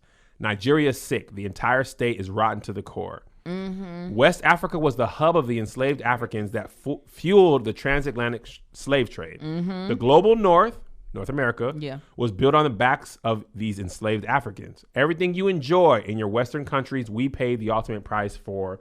We paid with our lives. Mm-hmm. British imperialism and colonialism in Nigeria followed the slave trade with another century of a different kind of oppression. Mm-hmm. Not all Africans were taken, but Europe ensured that those of us that remained were broken. Mm-hmm. We remained prisoners in our own homes with one directive, to serve European interests at all costs. It's easy for the Western world to look down on Africa and label us poor and underdeveloped. But as with all things, white people have presided over all of history. Mm-hmm. They conveniently leave out the why and how. Mm-hmm. They omit their role in underdeveloping our continent. Mm-hmm. When the British handed over power back to the Nigerians, they had already utterly destroyed our home. Mm-hmm. We soon saw civil war. We saw dictatorship. This set the tone for our country. We've only ever known leaders who desire to serve their own self-interest. Mm-hmm. This was the only mode of operation they had seen from the British. It's all they've ever known. The British simply offered two options, bow or die. This was the foundation Nigeria was built on. SARS is a single tool of oppression born from this filth. In a lawless country where only money and status hold any value, those in power utilize and support this band of thieves that brutalize, rape, loot, and kill Nigerian citizens with impunity. They have and will continue to do so as long as the money stolen by SARS continues to line the pockets of those in power, regardless of the cost. I saw that on Bozeman, excuse me. Isn't that her name? Badass Bose. Mm-hmm. Why are you shaking your head like that? I was close. It's the swipe. You swipe. It's the green swipes. Is that what he posted? Mm-hmm. I saw that earlier today. I just got 2 more slides. Oh, go ahead. Get through the slides. Mm-hmm. It's Boosie. It's Boosie, man. Angel, bless you. Bless you. Our parents grew up in this oppression and became the status quo. They've only known and in turn enabled a world that judges you on appearance. One in which every relationship models that of slave and slave master. One person holds absolute power and commands their subordinates. They cannot be questioned. They cannot be reasoned with. You dare not challenge them. Mm-hmm. Without knowing it, they have accepted and helped sustain the rot that is Nigeria today. Mm-hmm. We are not our parents. We reject this reality. Respect is earned, not demanded. The Nigerian government has failed. Nigeria is a failed state. Yet we have decided to fight for it. It is ours. We begin with one simple demand. SARS must end. So for me, that was context that I was not aware of. Yeah, no, it was so. I read that this morning and I was like, aha. Now I'm like seeing the full picture of it and them just calling it out and saying that it was rotten to the core. Yeah. Like that lets you know sometimes I'll be feeling that way about America. But to like really point out how it's been a history of this relationship that was started by the slave trade that just has never been like rectified in this country. Never been rectified in this country. And this is why it's supremely frustrating when people say slavery was a long time ago. Get out of here. The end of slavery in 1865 was really still not that long ago. Quote unquote end of slavery. Yeah, too. quote unquote end of slavery. Right? When you look at the whole picture, you had slavery, you had Jim Crow, you had segregation, like, but the wealth alone. Let's just talk about the wealth. Come on. If you own a slave plantation, more than likely today, you are still benefiting Absolutely. from slavery. My sons will benefit from what I've done. Yes. If they continue to build on what we've built, their sons will build on that. But this is the first generation in our family on either side with even a home to pass down. Yeah. One house, not a freaking humongous plantation and all this land and textiles and all this stuff. Yeah. One house in Washington that I can say, hey, when me and your mom die, sell that and split it. Yeah. Right? These people literally had humans they owned that held value. The work they created was then sold. The land they bought with that held value. The easiest way to gain wealth in America is real estate. Land. And land. Even though I don't have to do anything, you own your house. Yeah. If you pass away, you and Marcus pass away, you can pass that to your children. Yeah. We didn't even have that.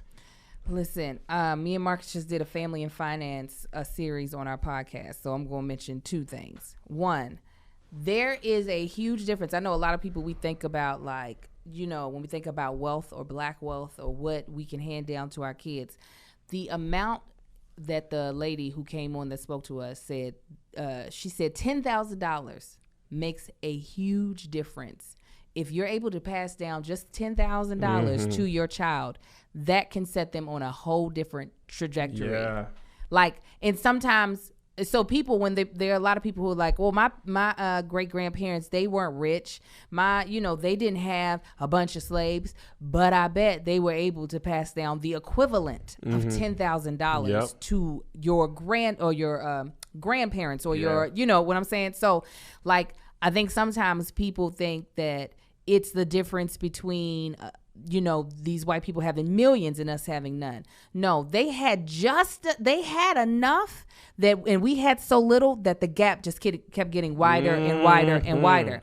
And the other thing I was going to say is for my Patreon, this Saturday, we're holding a Black Wealth workshop to actually discuss the things that are set up for us to fall into traps of. Because that's the thing. You can own a house, but if it's not in, at least in California, I don't know how it is in other states, but you can own a house, and if you pass away and if it's not in a trust, that's what she talked about. If it's not a trust, the state's taking that house. They are taking it because most people in your family do not have the money to pay the taxes on, especially out here in California. The taxes on these houses are ridiculous. And if nobody in your family can step up to pay those taxes on that house, they will sell it. That's how gentrification happens. You have all these old black people who have paid for their houses and they've been paying on it, and then they pass away and their children don't have the extra income to be like, here, we'll pay the taxes off. We are the ones that should be getting the house because we're closest in relation. So the judge is like, all right. And then not only that, if you have creditors, that's who gets your money first. Any secured loan people, they get your money, and then the unsecured, then they get to your family. So if your grandma had a couple of debt, they gonna come and get that house to pay the debt back. If you don't have your money set up in a trust, and that's important. If you have over $10,000, it should be set up in a trust because they will come take it. But this is what white people have been doing. They know. First of all, I ain't gonna hold y'all. I didn't know that right now. I mean, my family's set up to cover all that stuff, but I didn't know that's how the trust laws worked in California. It's not like that in Washington. In Washington, we have probate. But that's what you don't want. Yeah. That's what you're trying to avoid is probate. Yeah. Because if you get stuck in probate, that means, so say for instance, you got set up so your wife can pay for stuff, but if you pass away, she gonna have to sit in the courtroom for them to divvy up your stuff. Where if you have it in a trust, it's already set up where your money's going. And we don't know this. So then you got cousins coming out of the woodwork because anybody can come to get a piece of your money. They could be like, you know what? I was his favorite cousin. Yeah. He actually gave me my name. So I'm pretty sure about 5,000 of that is mine because we cousins. Well, if you have a trust, can't nobody come saying, hey, can no. Yeah, we had that when I worked at the bank. The probate period, and you got to get the death certificate, and then they don't even want to release the death certificate to you because you got to prove that. When people don't have wills, the state's like, we'll just hold on to this until y'all. And sometimes that stuff can be in probate for years. 4 years. So that's why it's important. If you have anything, if you own anything, and it's worth a few $1,000s, put it in a trust. Same thing with your kids. Put them in a trust? You put them in a trust because if both of you all were to pass away, you some family members might think that they're the ones that you trust within the most. And that might not actually be the case. No, for real. Some people might not, it might not even be a family member that you're just like, actually, I trust you more with my kids. Mm-hmm. And so you put that in and then you put like 5 people down because what if we all die? So you just keep this is all stuff she explained. She said you do like your top 5. You did this already? No, actually, we're hiring her. It costs about $3,000 to set up a trust. Send her to me. She black too. Send her to me twice. Tab. We were talking about that with Tab too. People be knowing about trust. People be knowing, but like even that, like taxes and how to play the tax game and how to beat people and how to do this and that. We don't be even having that knowledge. That's not common knowledge. It's not. And that not only is it not common knowledge. They purposely don't share it with you. Yeah, but now the information is out there, and we just don't know that we're supposed to go get it. Yeah, the information is out, we're in the age of information, so like it's out there, but we don't be knowing. We just be seeing the repercussions. Yeah, and we don't do the research to figure. We're like, why all these white people moving into these black cities? Because all these houses are now up for grabs, and they're like, so all you got to do is buy the taxes and pay if the mortgage is paid off, all you got to do is pay the taxes? A lot of times it's either that. A lot of times it's because the taxes people, because I know people who that's how they buy houses is through probate. Yeah, they're I've seen that in Washington too. And but the other reason sometimes is if grandma, granny, whoever had debt. The creditors, they take the house. But if the house is owned by the trust, right? Mm-hmm. So you put your deed in the trust name, the trust doesn't die. So just because you died, irrevocable trust. Yes. So it's just like, oh, no. Yeah, he died, but he wasn't the owner anyways. Oh my God. The trust is. This is where the term trust fund baby comes from. Yeah, yes. 100%. I just thought it meant like rich kid. No. Because stuff really be in trust. It be in trust. And people can pull from the trust. If the trust has money in it, you can build in incentives for them to have to go to work in order to be able. So you can have. Really? Yeah. So like if you become extremely wealthy and one of your kids is like, I don't want to work anymore. I'm just going to live off of daddy's money that he left. Yeah. You can build it into the trust that your child or that person, they need to work a certain amount of hours, be able to pull a certain smaller percentage from the trust. Almost 40 years old and just learning about this now. Listen, that's I what am 40. Rockefeller had all his stuff in trust too. That's why he was like, I don't own anything, but I have access to it. It's the like best he way didn't to own any keep cars or land. It was all in his trust, and it was easier to pass along between his family. Yes. But he was like, doesn't matter if I own this car or rent it or it's in my trust if I get to ride in it every day. And I was like, yeah, fair. But yes, it's something for you who is becoming a multi-millionaire. You need to have a trust. You're doggone right, I am. You should. Joshua, once you start owning all your stuff, you got to have a trust. Oh, Joshua, do you want to tell the people? Did you get a new vehicle? Oh, no. What happened? No. I am putting the groundwork on a photo book of the first season of Keep Your Distance. Look at my baby boy. Joshua. Yeah, he sent me and listened to a little thing, and my eyes welled up. Because there's just so many gifts in him. Oh, yeah. There's so many gifts in him. So talented. And he just got to believe in himself, Angel. Man. And he did. I ain't push him. I ain't tell him. But he sent that on, was like, Josh. And I'm starting it now so I can just keep dumping photos in there as the rest of the shows finish up. Because I don't know when the last one is. But last one is December. Look at you curating history. That's what it's called. That is. Curating history. I love December 11th is the last one. So there's like. There's three more. There's 4 more tonight, and 2 in November, and 1 in December. And I don't know when we're bringing him back next year. You taking a pause? I didn't know that. Yeah, yes. I don't know exactly, but it is a very expensive show. Right. It is a very expensive show to produce. It is. The novelty is waning.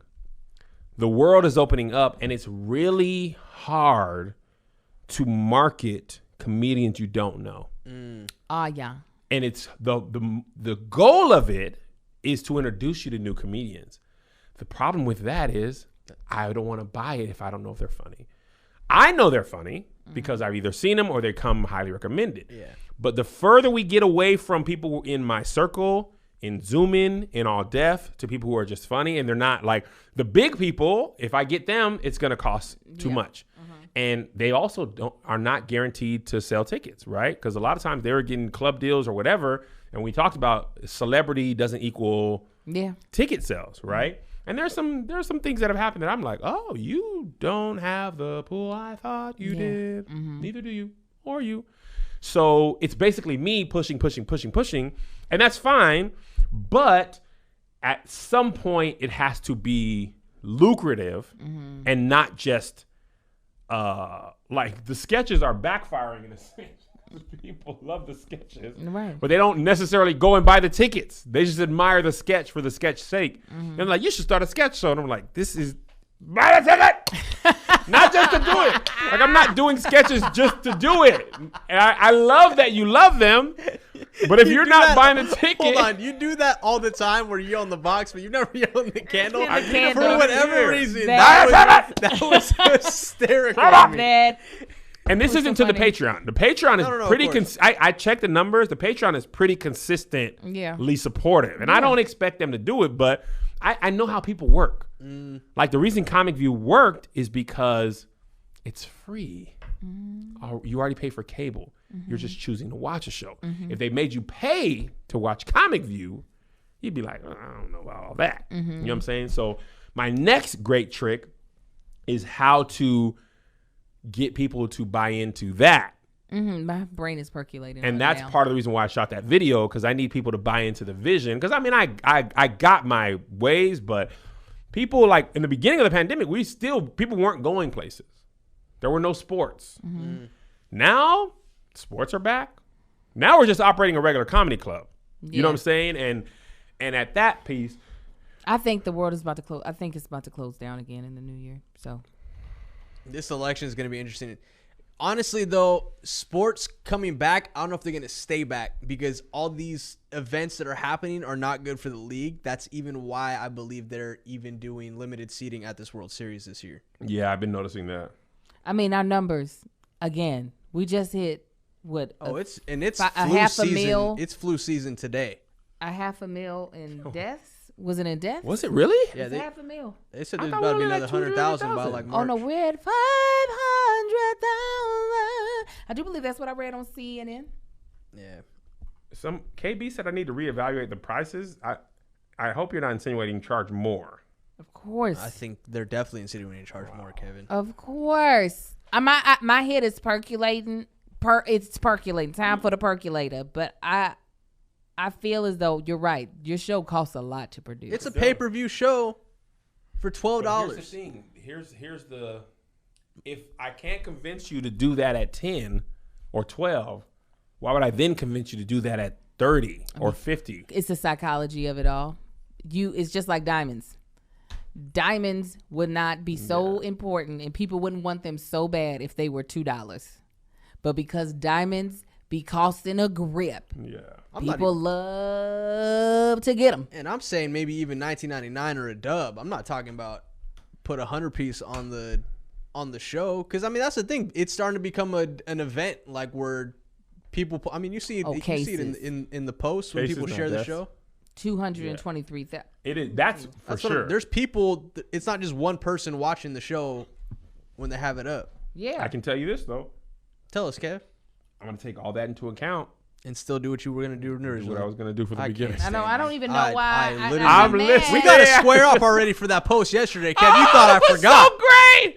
I didn't get Angel with that. He didn't. Really? Angel's dead inside. I'm I not- got Tony. First of all, they got me. I'm not just gonna be got on the internet. I You about got. peed and clicked my phone into my teeth when I saw that. I was Kanisha like, dropped this her doesn't phone look. on her baby. That was hilarious. That was super The funny. visual of that is great. I can't wait for her to bring that up tonight.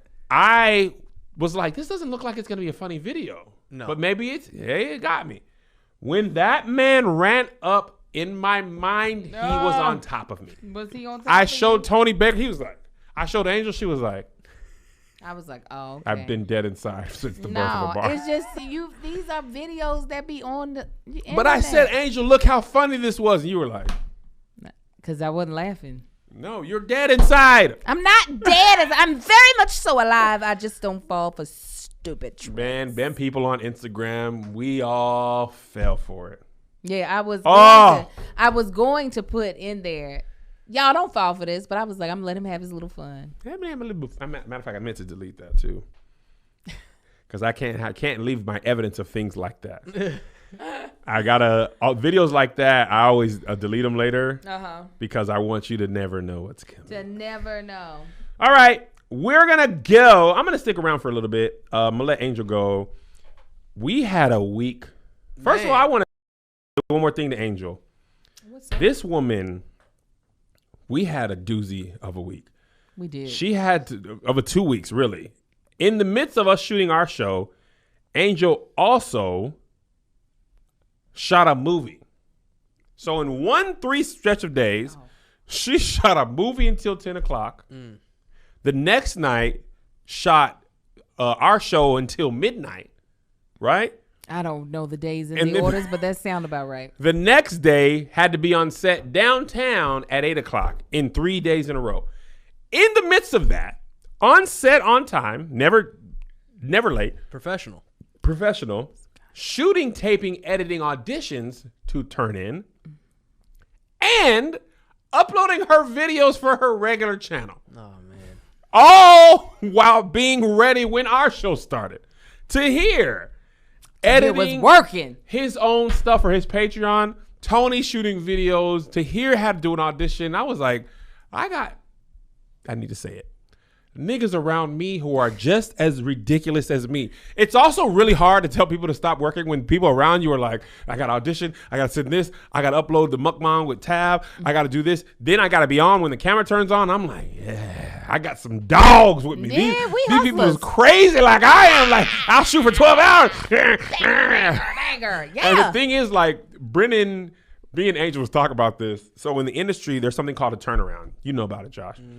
If you shoot till midnight that day, there's a 12-hour period where you Yes. can't then turn around and be required to be on set Right. any earlier than 12 hours from the time you were cut. Right. So I think when we wrapped at like 11:30 one night, we was drinking wine. It was funny. Woo, we yes. was drinking cheap champagne and eating pizza. It was like It was college. a good time. But then the next day, we had to be up in downtown at 8 a.m. And Angel was like, y'all so lucky we ain't got no turnaround because I don't usually be doing this. And I was like, Brennan, if you're going to make us stay up till midnight this night, the next day should either be an off day or start till 10 or whatever. But we ain't doing right. So we pushed through. We pushed it. And then I went and shot the Zooming with the homies. Zoom with the That was homie. the thing that I was just like, y'all are crazy. and then got up and hiked today and doing this. And y'all ain't missed a bonus episode yet. Not Yeah. since I've been apart. I'd have was been gonna in say, all That's up the in data this. winner. No. Be So, in here. I want to talk to y'all. We're just talking dream chasing for you guys. Angel, God bless you. We're letting her go. She has That's a wrap on Angel the actress. wrap on Get Angel. more Takes lead the actress to professional. Hey. Joshy. Throw me on the single. I'm gonna repo the single. Repo the single. And I'll talk to you guys for just a little bit.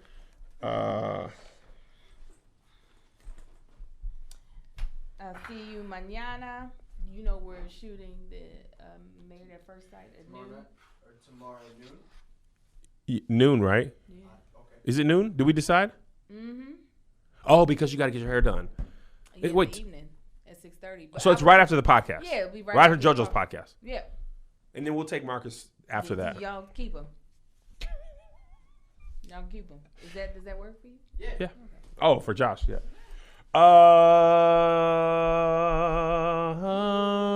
No. This is pure dream talk.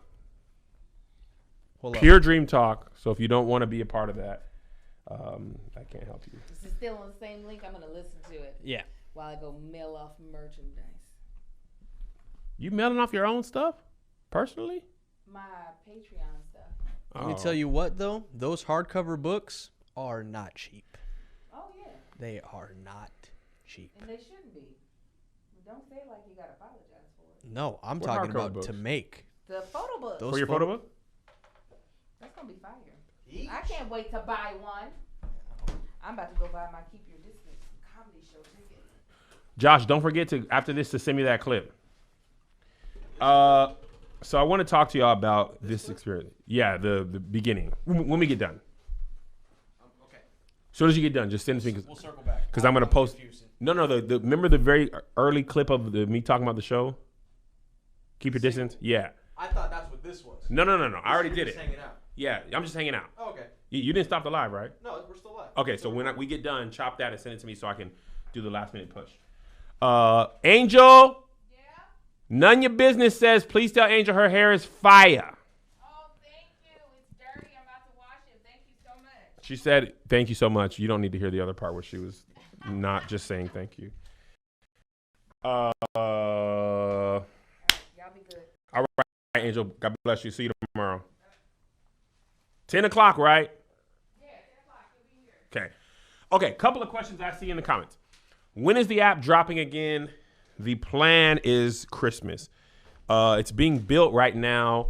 I sent you guys over the design. I had to upload some temporary stuff to put it in there. And they are building it and submitting to Apple. And then we've got to upload the content that we've been making. So we need a little bit more time to do that. Book a virtual assistant. I don't need a virtual assistant. I've thought about that. I need someone to help me. I need someone to physically come and be in the meetings and do the deeds and do the tasks. So it's not necessarily calendar scheduling as much as it is like literally help. That might mean mailing out art that I'm supposed to be sending to the Patreon. That might mean picking up my laundry. That might mean order me healthy food or I'll eat donuts. So virtual assistant won't help me. Creamy dream talk, moist and creamy. What are y'all talking about? What is happening? What is creamy dream? What is creamy? What is creamy dream talk? What is that? Why are you guys saying that? Why are you saying creamy dream?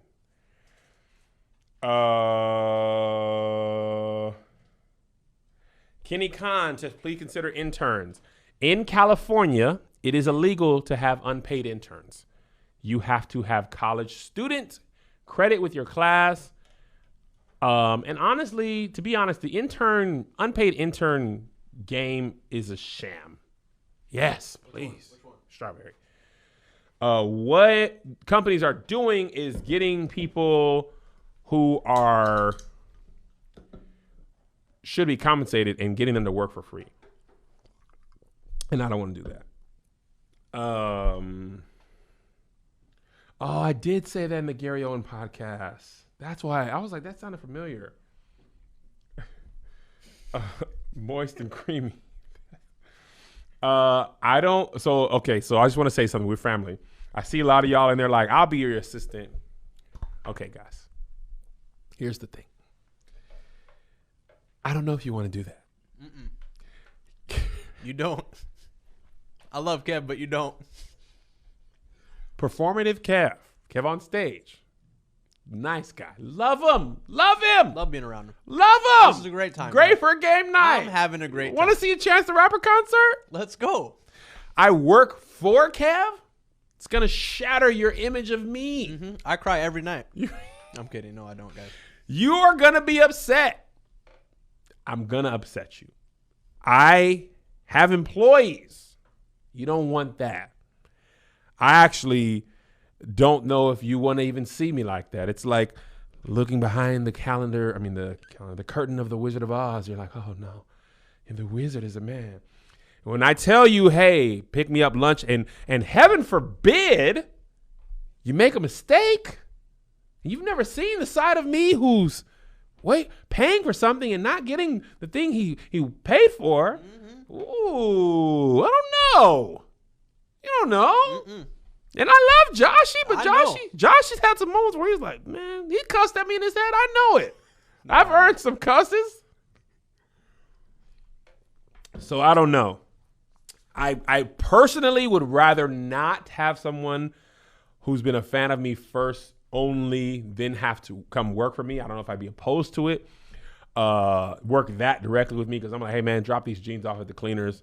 And By the way, they're musty. big must. And order me something healthy and have it at the office by this time. I don't know if you want to do that.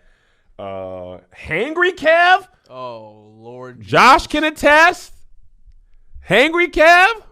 Come on, man. Do you really want that? You don't know. Somebody said I'd rather work for you than white man. Kev needs an armor bearer. Okay, Kevon. That's also funny.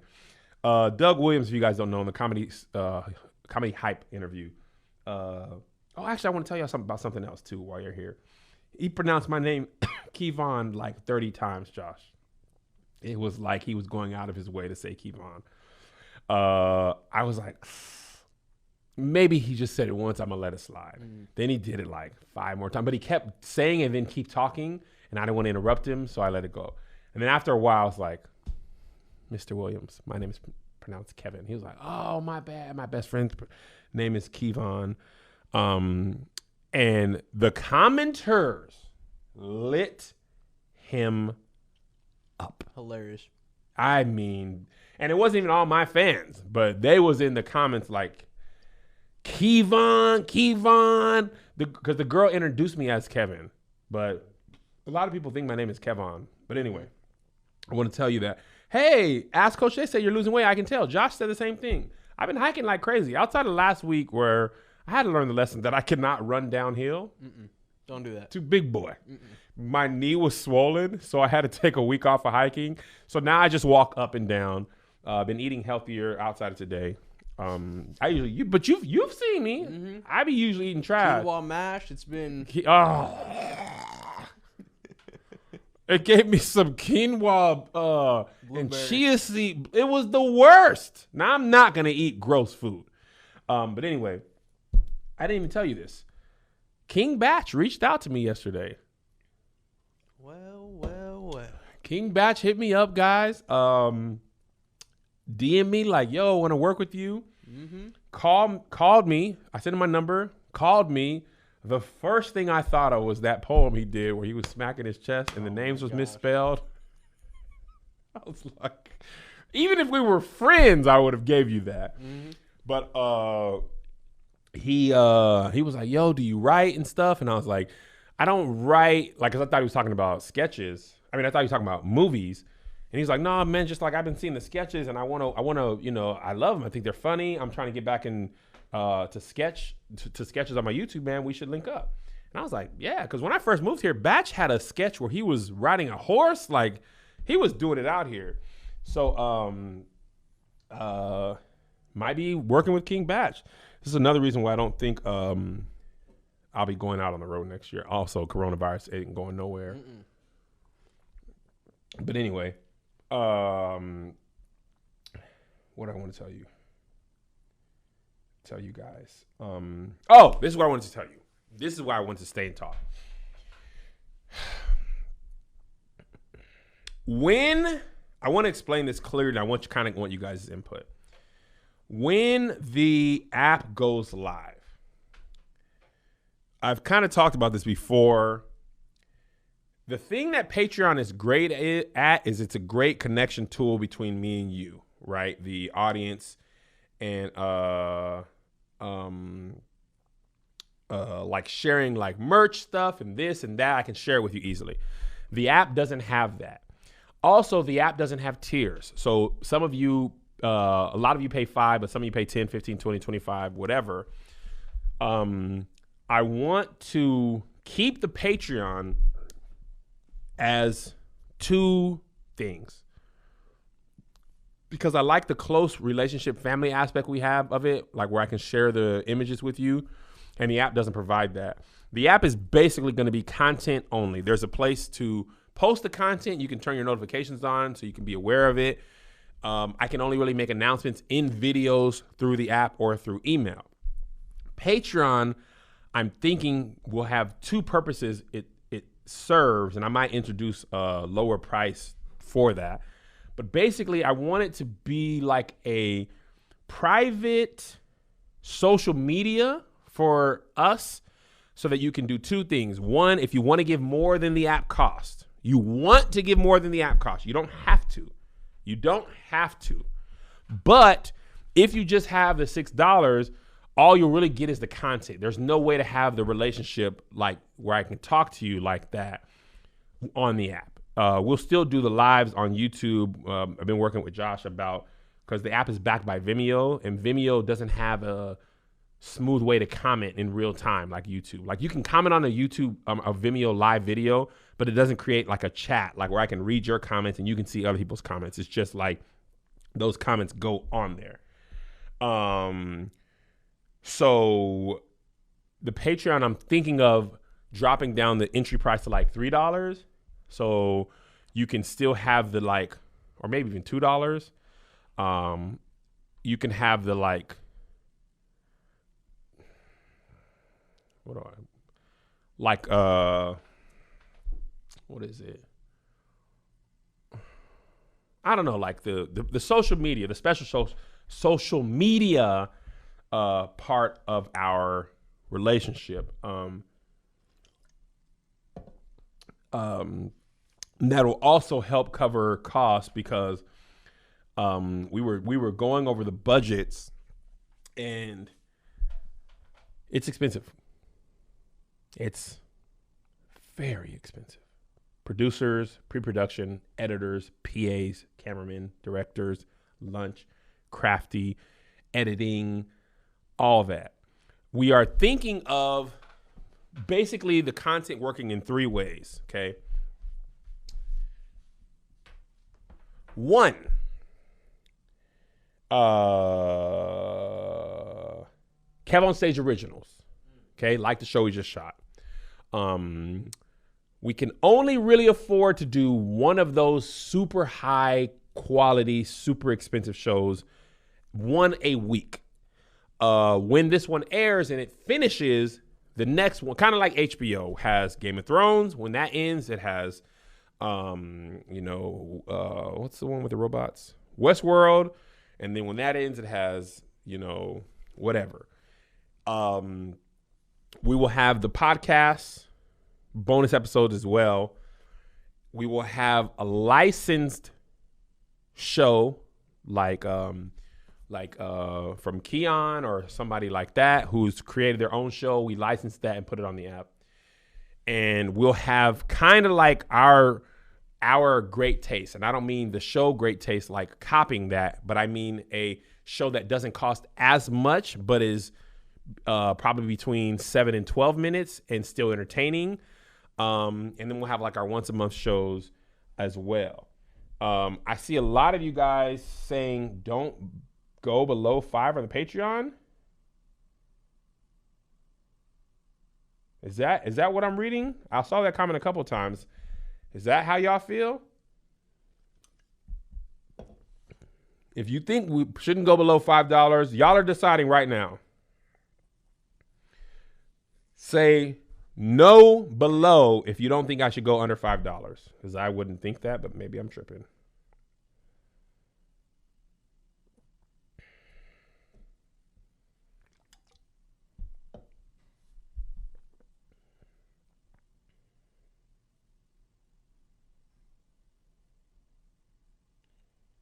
Dang. Everybody saying keep it at 5.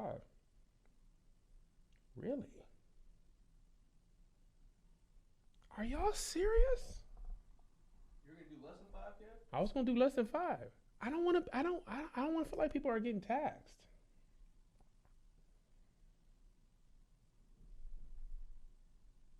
Cat brought up a good point. If you go less than 5, it'll be crowded with people less than 5%, or people from the 5%. Fair. That's a good point. Dang. Stop acting like we broke boys, Mr. Maserati. I wasn't acting like that. Kev said it. I heard it. But y'all know that's $5 for Patreon and $5.99 for the app. That's $11 a month. Still cheaper than Netflix. Okay. The people have spoken. Okay, the people have spoken. People have spoken.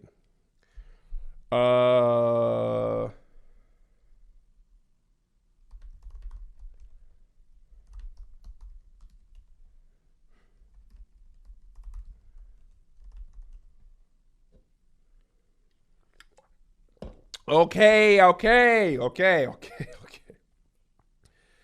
Now, I saw one comment said everybody can't afford to do both. Fair. If you can only afford $5.99, do the app. Because the app will have the content. Go ahead. I was going to say, what if there's like bundle deals like Disney does? Melissa literally just texted me that. I was going to say that. Is it going to be too Literally tough to just manage? texted me that. I don't know how. Okay. It's something I'll look into. That's probably, yeah. But I don't know off the top of my head how. But Melissa literally just said that by text. If you only have $5.99, do the app. Because with the app, you'll still get the content. You'll still get access to this bonus episode, all the shows and all that type of stuff. You'll miss the announcement, merch deals, things like that. You'll miss the community aspect of Patreon, but you won't miss out on any of the content. So that's kind of why I was thinking about dropping it. I know I'm not going to do that.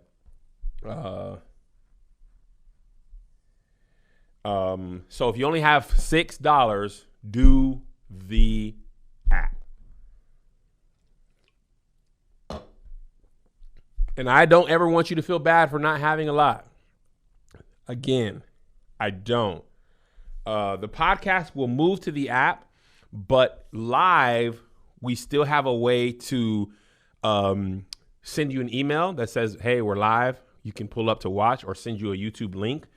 The same way you get a Patreon email, you'll get an app email to watch the show live. And then instead of uploading it to you or leaving it on YouTube unlisted, then we will upload it to the app. So if you miss it live, you'll go watch it on the app instead of watching it on. Oh, I guess you can still watch the YouTube link. Yeah. But then you can also go watch the app as well, because the app will be better set apart.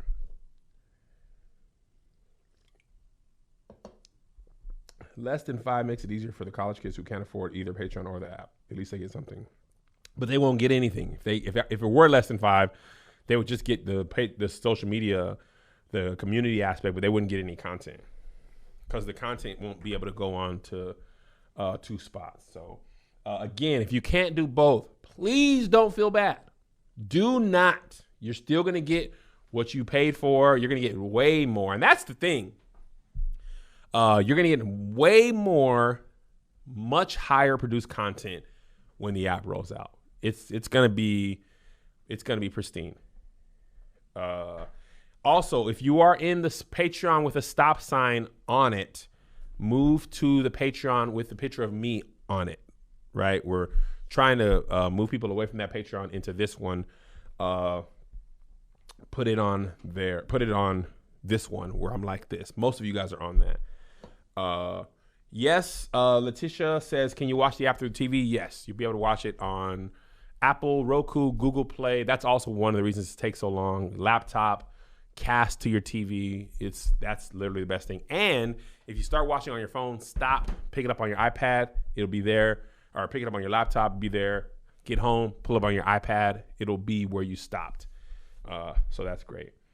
Kelly DW Key says, can we get a yearly package? Yes. On the app, you will be able to pay for a year at once, and that'll be cheaper than paying monthly. We set that up as well. So yes, Fire Stick as well. So you can pay for 10 months and you'll get, you pay for 12 months. No, wait. You pay for 10 months and you get 12 months. You get 2 months off if you pay yearly. So yeah. Yeah, we're going to be in the Amazon store.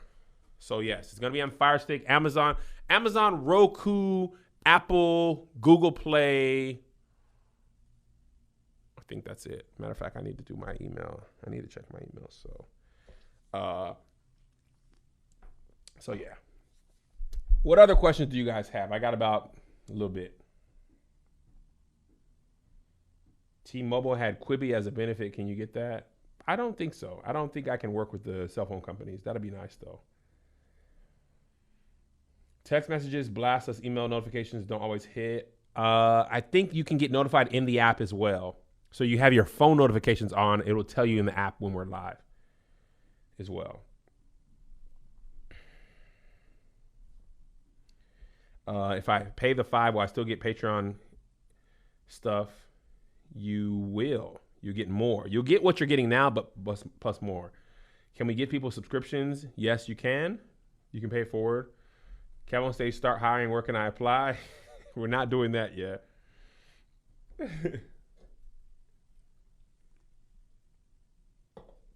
Is there a good way to contact Kevin on Stage Studios? There isn't.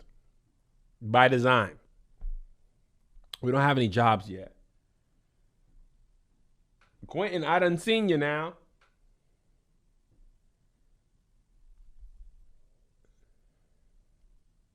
Will you make a show for Goose and Marcus, please? I'm working on something with Marcus and Goose. Yes. The three bald brothers. We got a cool show with me and Marcus are working on. Will I ever go back on Twitch? I never was on Twitch. Don't spam your resume to me. Don't you do it. Hey, go right to spam. What content will still be on YouTube? That's a great question, Lisa. Everything you already see on YouTube will be on YouTube. One thing I'm not doing is taking stuff that was free and putting it behind a paywall. I'm just doing more stuff behind the paywall. But all the videos that I've been making, the short videos, the main episode of Here's the Thing, the Love Hour, Bald and the Beautiful, Married at First Sight, all that stuff that's already on YouTube will stay on YouTube. The new, expensive, shiny stuff will start going on the app. So if you're already on YouTube, you won't even notice anything has changed. It's just the people who know about the app will start seeing the new cool stuff. Oh, I did do Twitch for one day. You right, Angelica. Nah. I just like playing FIFA for fun. At a different time in my life, I would have been a Twitcher, but you can't do everything great. Zone of genius. I just like playing FIFA for my fun, my me time. I play it for fun, and I just like that. I just want to play my little thing and have my own personal goals and score my little goals, and then I put it down and don't play for a little while. I play with my son. I don't want everything to be work. You know, like then I'm always on, and then I'm just playing FIFA to like do Twitch, and then it's just like, well, what do I do just for me, Kevin? So I won't be doing that. The app is launching on Christmas. Aska will be, honestly, probably will do Aska on YouTube, because the other thing about the app is we want to keep the quality up. And since Big Irish J moved to wherever he moved, Vegas, the quality Arizona. Arizona. Was No, Vegas. Yeah, he was in Arizona. He moved to Vegas. I want to keep the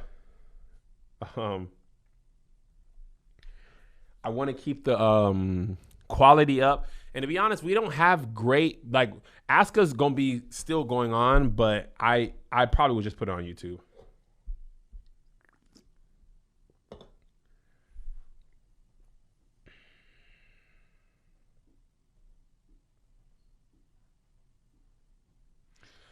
If the app's going public, that's a whole different story. I don't know. That's years down the line.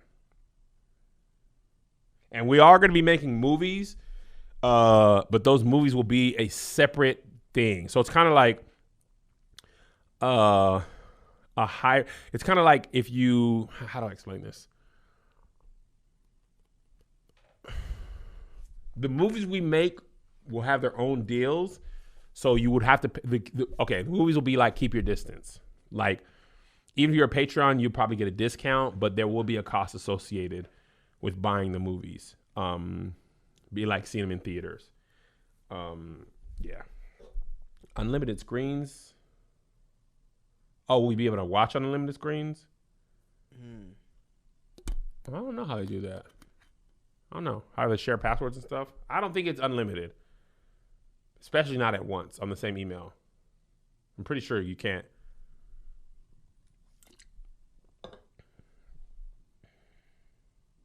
Yes, like Disney Plus and Mulan. That's exactly right.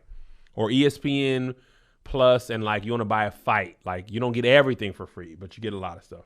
Oh, Liz is in here? Hi, Liz. Yeah. Are you doing beta testing for the app? As soon as it's up, you guys will know about it. So when I say launching in Christmas, that's when the whole world finds out about it. But once it's available, I'm going to put it out for you guys, and you'll know that it's out, and you can download it, and we can see how it works and all that type of stuff. And then I'll announce to the world, go to the App Store and search my name and give it the video. Yeah.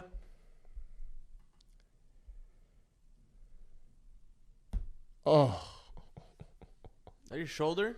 Yeah. Did it pop out? Yeah, it's like cracking your knuckles. Oh, it felt so good. Would you consider a Kickstarter for a sketch show like Matthew Cherry?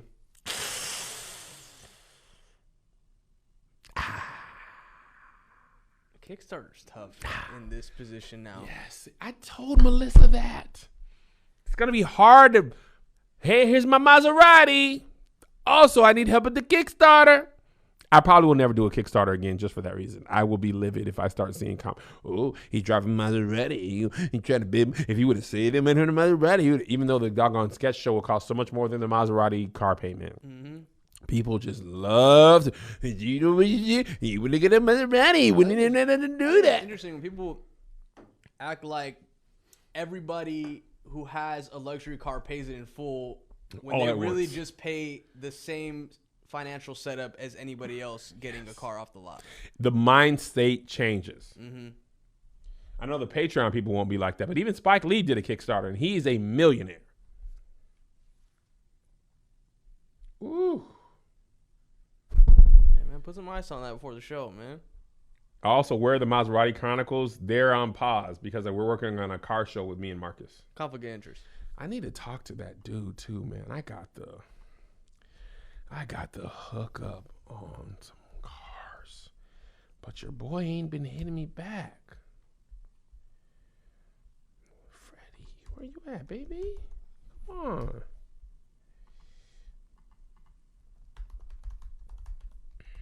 Me and Marcus got a show that's gonna blow your panties off or your drawers.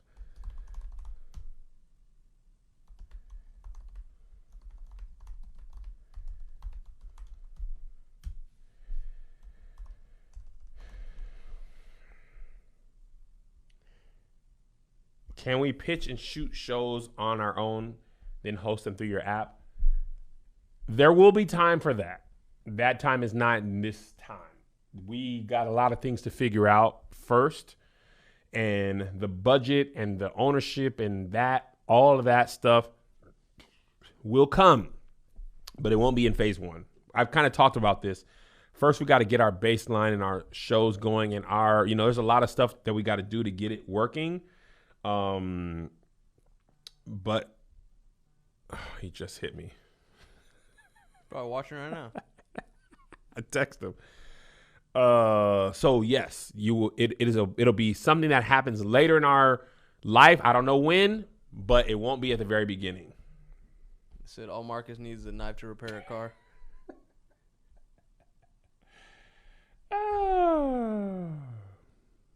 When is the Gonzi tapes? I'll shoot one next week, guys. Right after. How many months have you missed? I did one last month. Okay.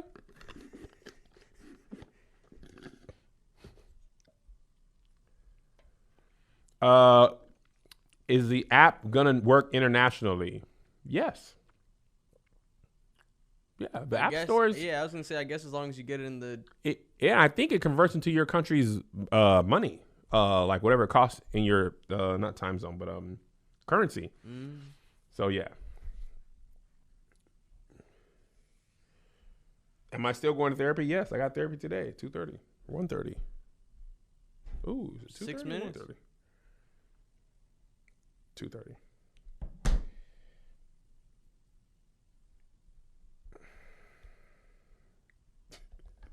Joshy be sounding so sad. I'll do one next week. I stay getting yelled at in this chat, man. Don't yell at me, please. Don't yell. Will Josh have a music show on the app? Will you? I would like to do a performance series on there. Would you? Mm-hmm. The thing you were talking about with your boy. I think that could be a great. Shooting it or curating it or both? All of it. I got to show you what the setup we had yesterday. You know, Brendan them do that. Really? I'm going to show you a video he shot. We should get like Rihanna J. Oh, yeah. Hot Boy Hobby would do it. He definitely would. Easy. Brendan them shot this. If you knew the artist, it'd be great. Tell me what you think of this. You texting it to me? Yeah, I just sent you. This is his brother, by the way.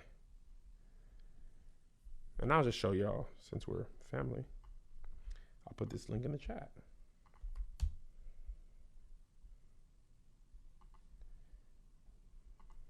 They shot this there? No, they made a place. I was going to say this. Oh, shoot. I pinned the wrong message.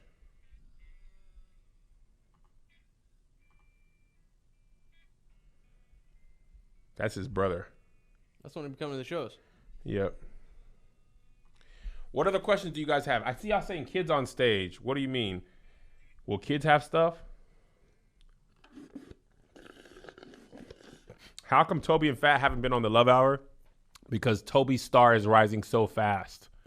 He was shooting freaking Apple commercials, recording an album. He got small babies. So one day. I thought about that. Can a music act go up after Keep Your Distance? The issue is comedy sound equipment and music sound equipment are different. And mostly music sound equipment is more expensive and more of it. Need speakers, monitors, mics, sound check.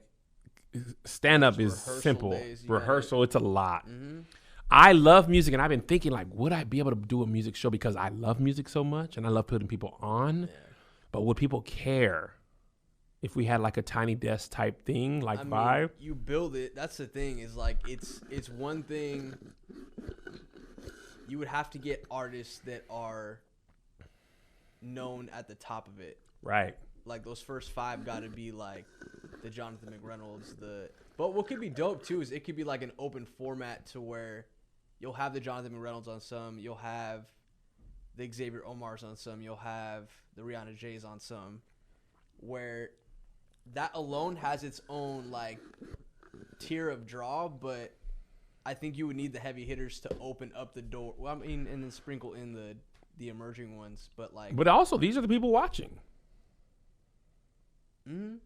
So here's the app issue that we also have. There's content where you guys, the stage crew, you guys are very similar to me. You guys grew up the same. We like music. It's stuff that makes you happy, and there's stuff that attracts new viewers.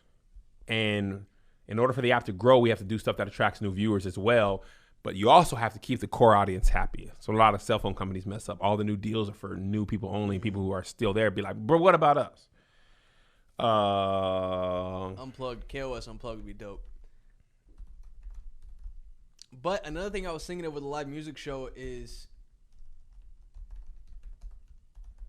it would, because the comedy show is lucrative. It pays for itself. Well, does its best to pay for itself. Does it's doing it ain't gonna hold you. That's what I'm saying. That I don't think music would touch those same. No. And its cost is more. Mm-hmm. If you get that person's whole band, then that's a whole thing. Yeah. It's a whole thing.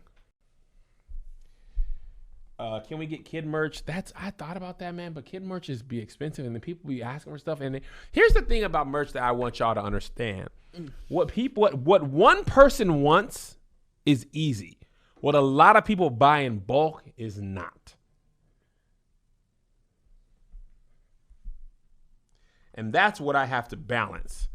One person's like, let me get something for my daughter. I'll buy it. But our 400 people are going to buy stuff for their kids. Because if not, then it just costs me a lot to appease a few amount of people. And that's why clothing is a butt wipe. And it's hard.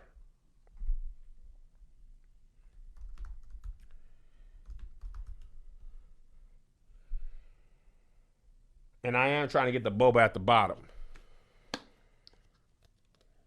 Okay, somebody said do a pre-order. You want to know the truth?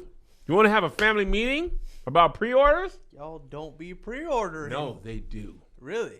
But here's the problem. No matter how many times I explain how pre-orders work, we end up getting so many emails asking when the stuff is going to ship. Why hasn't it shipped? And I know it was a pre-order, but I don't know how it was supposed to take this long. And you said 3 weeks. It's already been a week. When will 3 weeks be up? I'd be so tired. The team be so tired of answering pre-order emails that I'd be like, bro, I don't want to do pre-orders again. I'd rather make small and sell out 1,000,000 times than have to deal with the pre-order emails. It'd be so much. I don't know how else to explain it. It's a pre-order and we get inundated with emails. The email for merch be getting inundated. And I'd be like, bruh, how many times do I pre-order time? There's the pre-order time that it's open.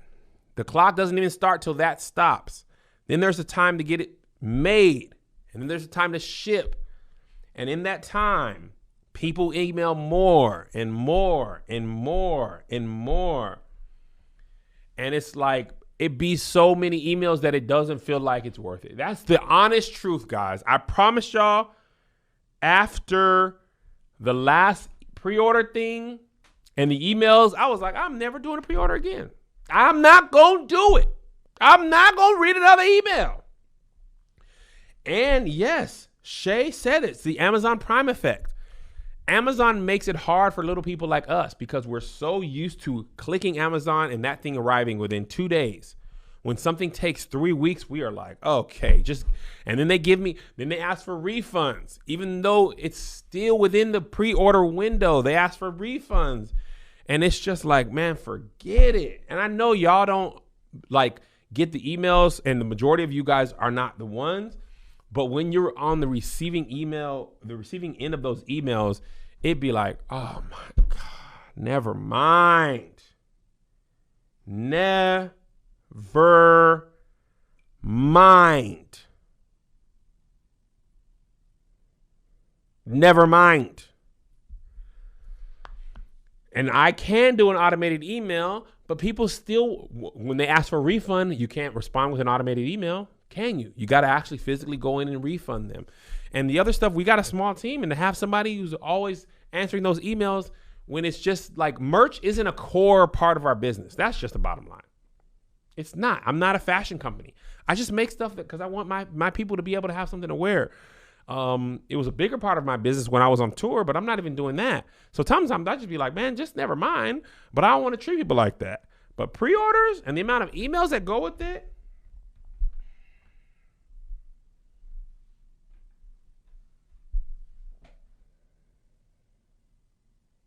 no. So yeah, it's just be like the juice ain't worth the squeeze, as they say. I like the faith line. Is it coming back?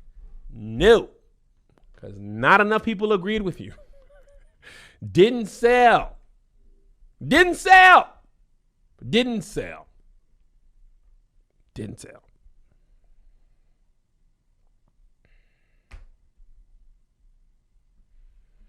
Are the tickets purchased for the comedy show being refunded? If you have a ticket to a physical comedy show, you're going to be getting a refund more than likely. Food content I would love to do. It's not my forte. I wouldn't mind an eating show, but not a where I cook show. And Danny Stovetop Kitchen, she got her own thing going on.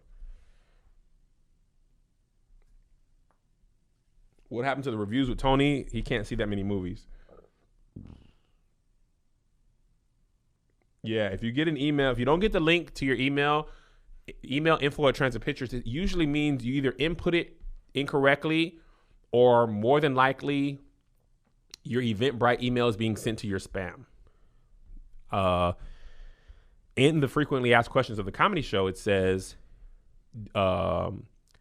it says add Eventbrite to your list so it doesn't go to spam, but sometimes it just does anyway. So you email info@transitpicture, somebody will send you the link. You have to do something with Yvonne Orji. Yvonne Orji is a star. That girl is doing real TV and real movies. I'd love to do something with her, but that girl is real.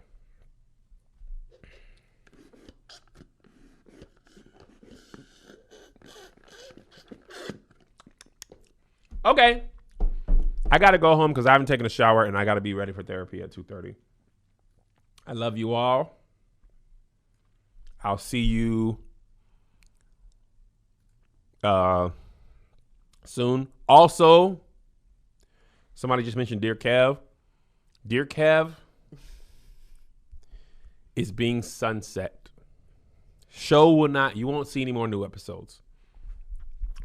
The short story. The short story is this. There's not enough good questions that are new. Doing 6 questions a week for over a year, at this point, it's the same questions over and over. The 6 brown chicks questions be so unbelievable, I don't even believe they be real, and I be like, this can't be real. Creatively, I got burnt out. I couldn't think of any other funny way to do it. I was dying. Josh was here. Mm-hmm. I was almost like... The only reason I'm even doing them is because Audio Boom sold ads. So I'm basically doing the rest of the episodes will be best of and refurbished and repackaged episodes. They might not even air on video. It might just be audio only. Everybody says, what do we send more questions? Every time I say that, I get an influx of questions. But as Josh will attest, they are the same type of questions. They asked if they could have Angel for a final show. No. I'm dead inside. Maybe Angel. But I just can't. I cannot create something I don't believe in. Mm-hmm. I can't do it. Not for the bag. There's no amount of money on the table that I can create something I don't believe in for money. And the show's not terribly lucrative anyway. And I don't believe it. I can't. So, and the other stuff that we're working on the app is, trust me, it's a better use of my time. So, and honestly, guys, as the app grows, some shows will do well. They'll go forever and some will end. So don't be sad that it ended. Be happy that it happened. So you don't have to submit any more questions because I am not reading anymore. I am deleting that email from my phone. And that's the other thing. People doggone email me, check my mixtape out. Everything but questions to the Dear Kev email. I'd be like, because I say it publicly and we be looking at it, people on the team, they'd be like, Kev, there's nothing in there. Mm-mm. There's nothing. It's nothing but mixtapes and when are y'all hiring? And where's my shirt? Where's my shirt? Emails to Dear Kev. It was a pre-order. It was a pre-order. Why are you emailing us at Dear Kev to ask about a pre-order shirt? We're within the window.